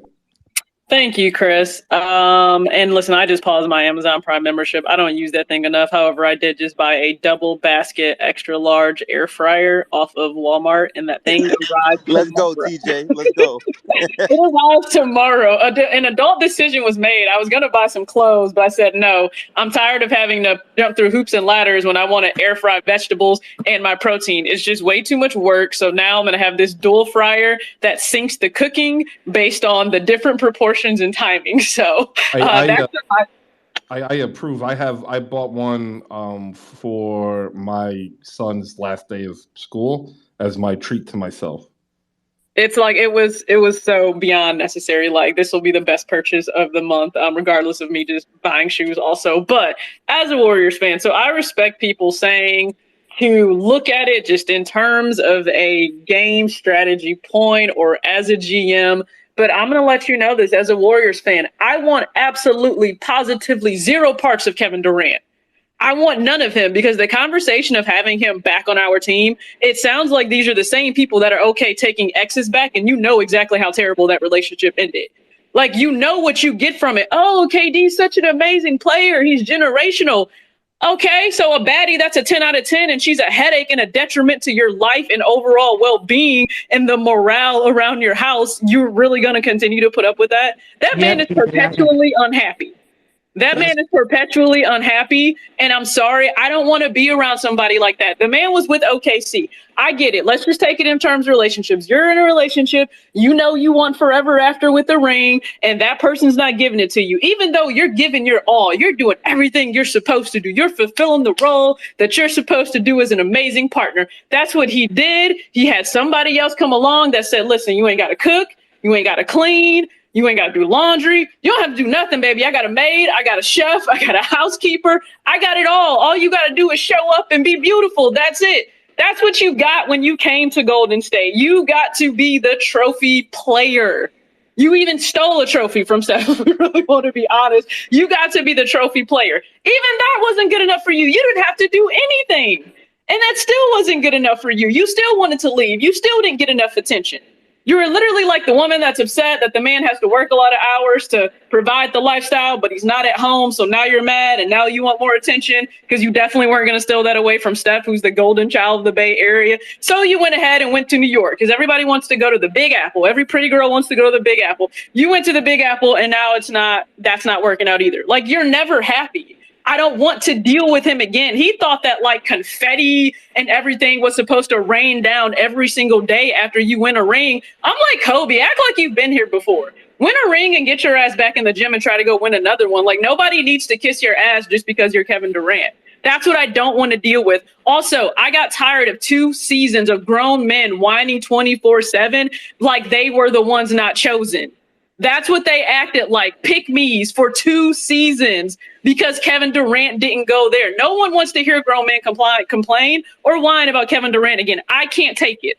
I don't even want to wear things from 2017 and 2018 when we won because I don't want to have conversations with people who are mad upset that Kevin Durant didn't go there. Like, I'm sorry, if you want to look at 2 different teams and people on paper, like, who was the better pick? Golden State was. So I'm sure we would be massively unstoppable if we get Kevin Durant. I also don't want to hear every other team and fan whine and complain for an entire year again. I just don't. I will take the fact that we have a great front office. We have great development. Clearly, we have great trainers because they got Klay Thompson back to be able to play and contribute. People want to talk all this trash about him as if he didn't average 20 in the playoffs. So I don't want to hear it. Kevin Durant can keep his behind where he is or go anywhere, quite frankly. I don't care. Just don't come back here. That's just my take. That's how I feel. That's never, ever changing. Hey, I want to add on real quick to what TJ said real quick, because again, like, I was looking at it from a talent perspective, but as a full Warriors fan, if I put that cap on, I agree with some of those points, because ultimately, like, the media circus that led to KD leaving in general was driving him away from the team. And some of those relationships are still kind of fractured, but also from a pure X's and O's standpoint, the reason why I still think it could make sense is just because if we think that Klay is going to get back to point of attack defense Klay, he can take in the role that Andrew had. But why, like, I don't think you need to gamble all of that away for Kevin Durant. I think you talk about it. I think all that's fine and dandy, but I think the road that the Warriors are on now is they're trying to accomplish something back to where they have strength in numbers, to where they can win now and also develop for the future. I don't know if I want to surely sacrifice that on KD, who, by all accounts, if he's not happy in Brooklyn and he wasn't happy after winning 2 championships on the Warriors, why would he even want to come back? Well, he's never happy. That is never happy. Yeah, I want to ask you, Teach, because I think, like, I agree again. Like, I cover the Nets. Like, I want the Nets to be good, and I get when teams, especially ones that have had Kevin Durant, are like, no, like, we're all set on this. But the one thing that I've been thinking about is, if Kevin Durant, who goes to Golden State, wins the championships, but ultimately in his mind has this sense of, but it was I came and joined the Warriors, and I want to go do it on my own. Now he goes and has a brutal experience in Brooklyn for all the myriad of reasons. Like, I wondered if part of a potential return there would be the idea of, like, I am just coming here by the way, to ride out the back end of my career and be on Seth Curry's team, not this speculative of, like, it's Kevin Durant the Warriors, you know, like, Adam again. I just want to make sure I was the last pallet before I left. So, Adam, this is truly like, again, you've been with an ex. You knew exactly what it was like. But now he's and now you're gonna listen to the hey big head text. I changed, and I learned. Like, no, like this. Like, you speaking a little too loud, talking about me and my ex. I'm just saying. Listen, it didn't work out. You wanted to go be with another girl. Go ahead. He went and got that other girl. And by the way, 80-20 rule, people. 80-20 He got that other girl, and now that other girl ain't work out. What happened? You thought she was gonna take you to the same heights I took you? She did not. Now you want to bring your sorry ass back here? No, I don't want to hear it. And this is what you get to, like, and this is what you get to do, right? If you're the relationship analogy, it's like Golden State is like, we kind of brought in this little side piece in Kevin Durant. Gosh, it was sexy for a while, but we came back to our Seth Curry. We came back to our favorite, and guess what?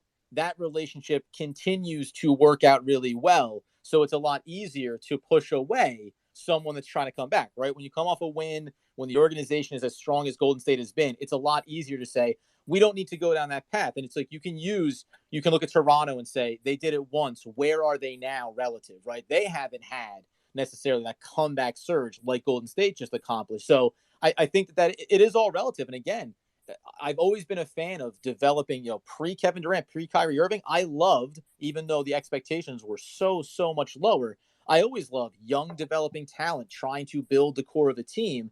And even in not having won a championship for the Nets, Brooklyn, or New Jersey, I can still understand exactly why getting in the waters, especially after these 3 years, getting in the waters with superstars are difficult for a number of reasons. And it's very rare that you end up with the Dame Lillards that are primarily just all in, committed to their franchise and making 22 million. Or Seth Curry, who is a pretty, maybe the most easily managed superstar talent when it's all said and done for what his legacy will be in the NBA. He has not been a hard guy for the Golden State Warriors to operate with and to want to help build around and to facilitate success for that team. So I get it. Like I said, like I think every team should be willing to talk about it, and I begrudge no team that says, you know what, we looked at it, everything it would cost and what it could mean. No, we're good. Like there's nothing wrong. I don't think there's anything wrong with that perspective. Adam, I need KD to understand this is not J-Lo and Ben Affleck, okay? This is not what this is. We're not spinning the block. We're not spinning the block. You all in on this We're not analogy. spinning the block. We're not spinning the block. It's not happening. And also what can't happen is you can't trade Wiggins to Brooklyn. You can't have two players on a rookie. Exactly. Yes, so it's not even possible. Yeah. But also you need a third team. You need a third team to do all of this if you want to get rid of Wiggins. But why would I want to get rid of Wiggins for KD? Danny, I'm not doing defense. Well, Wiggins can play better defense. He's a better rebounder. He's younger. Okay. He does the hard work that KD probably really doesn't want to do, which is rebound and really play defense. Let's just be real. His demeanor, listen, Wiggins' demeanor, his entire attitude, and how he came into the organization, that's the standard now. If you're a star and you want to come to Golden State, I need you to truly study the entire profile of Andrew Wiggins. And if you can come in understanding if I do my job, we can succeed. That's it. That's what I'm always fearful of now. We get a star to come in. Let's just put it in football terms. Your assignment is your assignment. I don't need you to worry about anyone else on the line of your offensive lineman. Do your damn assignment. That's it. And guess what? Tom Brady will handle the rest. That's all we need you to do. Do your assignment. I don't need a superstar coming in here just because they're a center trying to tell any and everybody, like, even though they have their own assignments, you're supposed to really be the star as well of the line, trying to dictate everything that's supposed to happen. Like, no, I just need you to focus on what your assignment is and not sit here and let your ego take over. Like, that's the problem. Not to mention, we've already said it. He's passive aggressive. He's easily swayed. I want a man on our team. You can't be that easily swayed by everything somebody says. You're a superstar. The entire world is going to talk about you. If you're always going to try to do something just to prove something to somebody, it's never going to work out. Like, he's perpetually happy. It's not going to work. Wiggins is a great case study for, where he started from and kind of getting humbled in it, in his experience before getting to the Warriors, right? So he ends up entering in with the right mindset of, I need to come in and do my role on this team that's already won, and that's only benefited him. So, it's like the relative experience that these players have also impacts, I think, their mentality, especially when they're still young, when they're still, on the cusp of their prime and learning like what their identity is and what serves them best to win and still make a ton of money. I'm sitting here and I have the Amazon Live shop stream on, and shout out to Portia Williams, looks phenomenal. I have to say though, she's got to move the light that she has in front because it's shining right off her nose, the tip of the nose at that.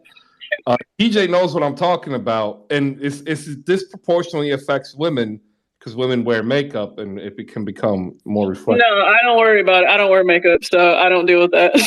Gotta mind the mangles. Right, like that it's just you can't avoid it because it is set at an angle that will hit where it hits. And I'm just sitting here like, ooh, child. Nick is up here as well. Nick Tuths, ladies and gentlemen. TJ, wrap up your thought. I want to get Nick in here for his thought. And I'm going to check the hot sheets for some more NBA activity. If you're down below and you have a picture from the James Webb Telescope, if you want to share, go ahead. If you have a question about the Nets or any other team, raise your hand. TJ, go ahead. Yeah, thanks again, Chris. For me, I always prided myself as a fan having trust and faith in our front office because they saw in Steph and Clay and Draymond, they saw in these draft picks and what they wanted to build what other people didn't see. And they continued to develop all of those players, and they were patient with that. And I don't want to go away from that because we saw what happened in 2015 and 2022 felt just as special. And I want to continue to build on that. So, of course, the easy cheat sheet is to go and try to get another superstar and hope that it just works out because you have so much insane talent on the floor at one time. But I'm I would rather just stick to what we know and what we've done and what we're great at, and that's developing talent. And with everything still in place and the outlook that we have, I trust that we can continue to contend for the next few years, provided people are healthy. And even if they're not, that's a point of a champion and experience. You learn to play through those unhealthy times, and you do what you can with what you have. So appreciate it, Chris. KD, go anywhere but here. That's how I feel. All right. I am now looking at Reed diffusers on Amazon Prime Day.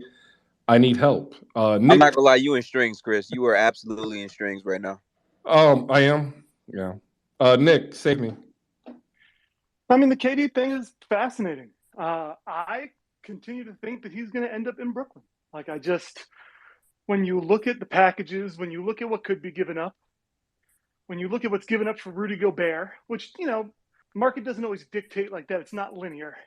But man, oh man, trying to come up with a package that gets you Kevin Durant and trying to receive a package to give away Kevin Durant is really hard. And, you're going to give up the best player in the deal. So I think he's going to be in Brooklyn. And as far as Golden State goes, I think, as always, it's always fascinating to have a bunch of stars on a team. They don't necessarily need to do it. But I don't know, if you trust the front office with the development, then you probably trust them if they decide that they think they do need Kevin Durant, right? I mean, if the front office says that, hey, we want to maximize your next 2 years, this guy maximizes the next 2 years, generally the modus operandi for a GM is to sit down and legitimately, say, does this really help us to win the next 2 years? And I think because we're ending the CBA and the television rights deal, I think you see now a lot of teams hedging. And then this is also another reason why we haven't seen the action, and we're waiting for DeAndre Ayton to get it started, because they understand that the contracts might go up, and they are indeed likely to go up. But currently, right now for next year, if you do make a trade like this, you're essentially guaranteeing a boatload of money that's going to have to be paid out while giving up future assets. And that's why the market's depressed. I mean, that's what I think. What do you think, Nick? He probably got a call. Sorry about that. You're good. We're at 102 anyway. We are actually here to give our parting shots, ladies and gentlemen. We'll go down first to Tejsh. Tejsh, you're here still? What's your parting shot? Yeah, what's up, man? Honestly, at the time, when I raised my hand, TJ had said everything I wanted to say. She's good. Yeah. I'm giving you time for your parting shot. You can say anything. Yeah. I guess as a Hawks fan, I'm just really excited for the future of our franchise with Trey and DeJounte. That offense is going to be something to see. That's arguably top 3, backcourt right there. And yeah, I'm just excited. That's all I can really say. All right, cool. Dany, what do you got going out the door? Well, nothing too much. I'm looking forward to the WNBA games tonight that I may be able to watch. If they don't start putting stuff on the WNBA app that I don't paid for, I don't feel like watching stuff tomorrow. But anyway, that's my gripe. I'll tweet them later.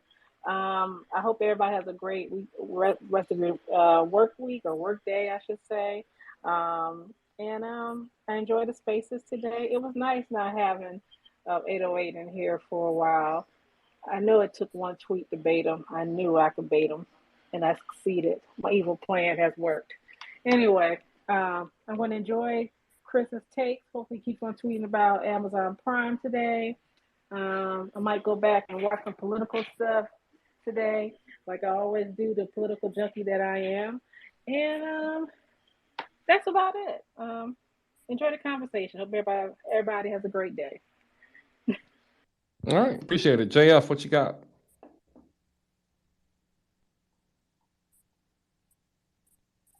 The horns. Gifted. Go ahead. Yeah. Again, I would say this is a really good conversation. We actually had like a space about what's going to happen with the Nets. Part of me is really thinking that the way their roster looks currently, I think it might come to a standstill where they don't make a move this year and KD plays out his final season in Brooklyn. And I think if Kyrie Irving's on that roster, I think he would and the Nets entertain one last hurrah, because I think they're fine with potentially losing Kyrie for nothing. But for me, as far as what I have going on today, again, on this account, we are the locker room. We discuss all things basketball, and on Tuesdays and Saturdays we host spaces discussing basketball. But on Tuesdays specifically, we do NBA film spaces. We go back, rewind the clock, and watch some classic playoff games, or just do analysis on players in general. And today we're doing an analysis on Game 5 between Denver and Portland in 2021. In case you forget, that is the game where Dame dropped 55 points on some insane shots, and it went to double overtime, but the Nuggets ultimately won. So if you like that type of content, again, make sure to follow the page at 9 o'clock. We will be live on that. All right, like it, love it, want some more of it. That's something they used to say in basic training. Adam from Locked On Nets podcast, definitely appreciate you coming by again. Can't wait to hop on another edition of Locked On. Day'Ron Sharpe, looking good. What I tell you, what you got? No, listen, we say it's all about developing. Summer League, got to see those young players. So keep an eye for that. They play tonight. No, I'm gonna go. I'll go off. I'll go off basketball here, man. I shared one of my favorite images from the telescope. There are places that you can be outside at night without light pollution. You can see the Milky Way clear as day. So I just recommend going out and checking that out. I have spots that I go to in upstate New York to be able to enjoy some of that. And I am purchasing a mini personal sandwich maker over on Amazon Prime because, quite frankly, I want to get back to those days where I used to be able to press a sweet grilled cheese sandwich, little egg in the morning. I'm telling you, there are ways out there to enjoy yourself. I always appreciate being up with you, Chris, and definitely we'll catch up soon. Everyone enjoy the WNBA as well, along with some summer league. Absolutely. I bought a Hamilton Beach two-sided breakfast sandwich maker. Phenomenal buy. What's the price point? I bought it like it was on sale at 40. I think it's like 35 right now. Okay. It fits, biscuits, English muffins. The only thing, like, you have to have your meat pre-cooked, like, your bacon and stuff. But man, crack the egg in, it browns the English muffin. You put the cheese on after it, and it's homemade. It tastes good. There you go. Nick, what's your final thought? If you're trying to get yourself off of Amazon, Target has a great workout brand, All in Motion. The men's soft kind of jersey shirts have a bowline hem, have a nice kind of broad to slim fit. Makes you look like you're in better shape than you are. So even if you don't work out in it, it looks like you have. And if you're off Amazon and you're trying to do something else, they run about $10 to $14. Pretty good value. Yeah. You know what? I like Target. Not gonna lie. I'm built like a refrigerator, so no shirt's gonna help me. Saint from Nets Kingdom, you can find him on YouTube, also up here holding spaces. Final thoughts of the day? I'm looking for a healthy distraction today, watching the Nets Summer League. After that, we're going to do a stream on YouTube. What can be said that's already hasn't been said about the KD thing? I get it. We'll see what happens.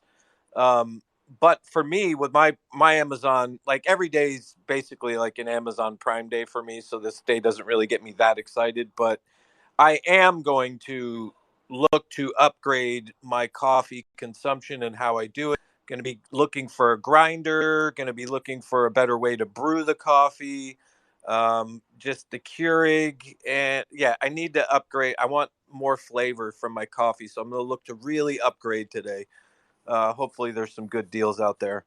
Other than that, there's a 3-in-1 coffee maker that does K-cup, ground and an espresso pod. No. Come on now. Get away from those cups, man. Come on now. No, and that's exactly. I have to admit, just of my work schedule now, and I get up super early. The cup comes in handy. However, I know there's got to be a better way where I can increase that. So that's what I'm looking for, Adam. I'm looking to get back into actually being a connoisseur of coffee and a brewer. So that's I'll get in your DMs, man. I got you covered. Then get one of the singular pour overs, man. That's what I was thinking of, even ditching where you get the actual legit pour, and I bad with the names, and I'm sure you'll know it, but the whole glass setup where you get the pour and you just pour it over like that, and you let it steep. Like, yep. I want to take it back to the old days. I want to unplug. I'm trying to do that. You want a individual French press. Well, there's a difference. It's not the French press. It's literally, God, I'm so bad with names like this, but it's a very like teardrop shape, but it has like the. That's just it's just a pour over. Like don't fancy this. Like you can get a pour over filter for like $20, man. Oh, of course, yeah. No, I'm not going crazy. I'm going to invest on a good grinder, and where to hold once I ground in the beans. But yeah, I'm not going crazy with it. But I want to take it back. I'm trying to unplug. Yeah, I unplugged. I'm not supposed to be drinking as much coffee as I started to drink again. So I'm actually trying to move away from coffee. I'm not there yet. No, Yeah. I'm not at the green. At the age I'm at, maybe when I mid 40s, maybe when I hit the 50 to 60s, I'll switch to the green. By that point, too late, man. It's too late at that point. Yeah. See, like as someone up here who doesn't drink coffee in any way, shape, form, fabric, or fashion, this is a very interesting conversation. I just be drinking water. But shout out to Saint for not being one of those Starbucks suckers who pay $5 a day for coffee when they could just be making it at home for a way less price. There's an 8-cup stainless steel percolator, and you can have percolated coffee.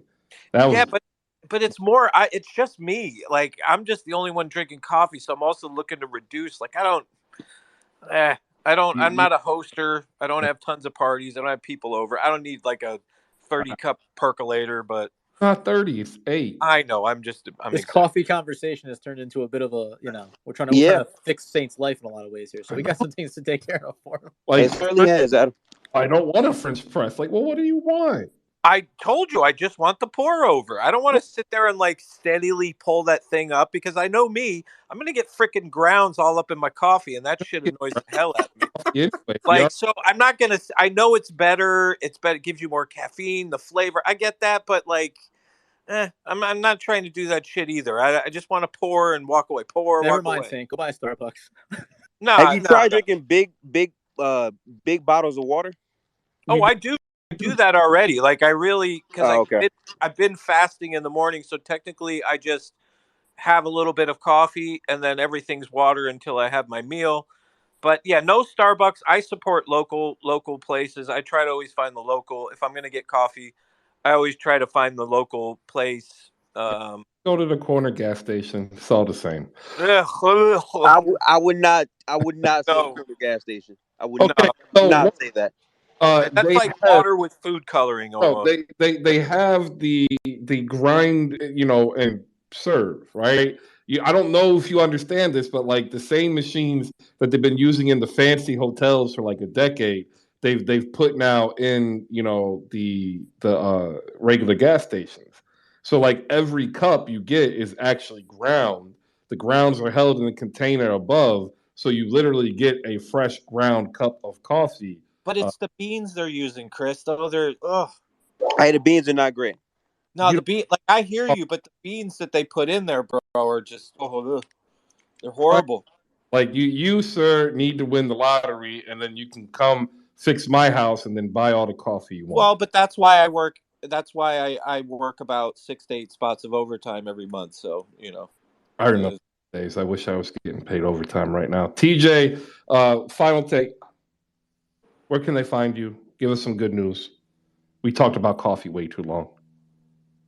Yeah, I'm not a coffee drinker. Everybody says I'll get there eventually, but I just prefer to actually pop caffeine pills and drink water and pre-workout, and I'm good. But you guys can find me here on Twitter hosting spaces every Friday night, 8:15 p.m. Eastern. The Kickback with myself, Jezreel Allen Lord, Shake, John, my friend James. So we'll talk all things sneakers, news, releases, and get people's opinions. So please be sure to request a mic if you come in the room, if you want to speak on any of the topics for sneakers that we're discussing. And then you can find myself on YouTube almost every single day at Talks with TJ, doing very much of the same content, mixing in styling, but also personal finance as well, because as much as I love sneakers, clothes, and a number of things, we still have to adult, which means make sure future us is taken care of. We can't just live for today. We kind of need to plan for tomorrow. There you go. That's why you should follow her. And looking at planning for tomorrow, Prime Day is extended to tomorrow, so I don't think I'll buy anything else because these deals don't look like deals. They look like I want this off of my shelves. Hey, tomorrow, 10 a.m., we'll be here to talk basketball, especially if there's going to be more news. We'll have some other stuff, probably trivia. I got some work to do. My son also has a place to be in literally 40 minutes, so I got to get out of here. So I'm going to hit this button. All right, I want to thank everybody for popping in here. Shout out to Saint from Nest Kingdom. Catch him and Nest Kingdom AJ over on YouTube here on Spaces. Adam Armbrecht of Locked On Nets. Gifted Blade of The Locker Room, a.k.a. the NBA Film Spaces. We have TJ Keasal up here. Thanks to those who were up here earlier and have left. And to you, the listener. If you could do us the favor, though, more of y'all, can y'all like and retweet the show card next time? Like I ask every day. I'm not going to stop. I do this with my son. He's like, you told me that yesterday. Well, obviously you didn't do it. So I'm going to tell you today. Yeah, this man is giving you free daily content. Get off your lazy ass and hit retweet, please. There you go. Thank you. Give you a point. That's it. If you're out on your bike tonight, do wear white. 20 Cornhazer said that, and I'm a fan. Peace out.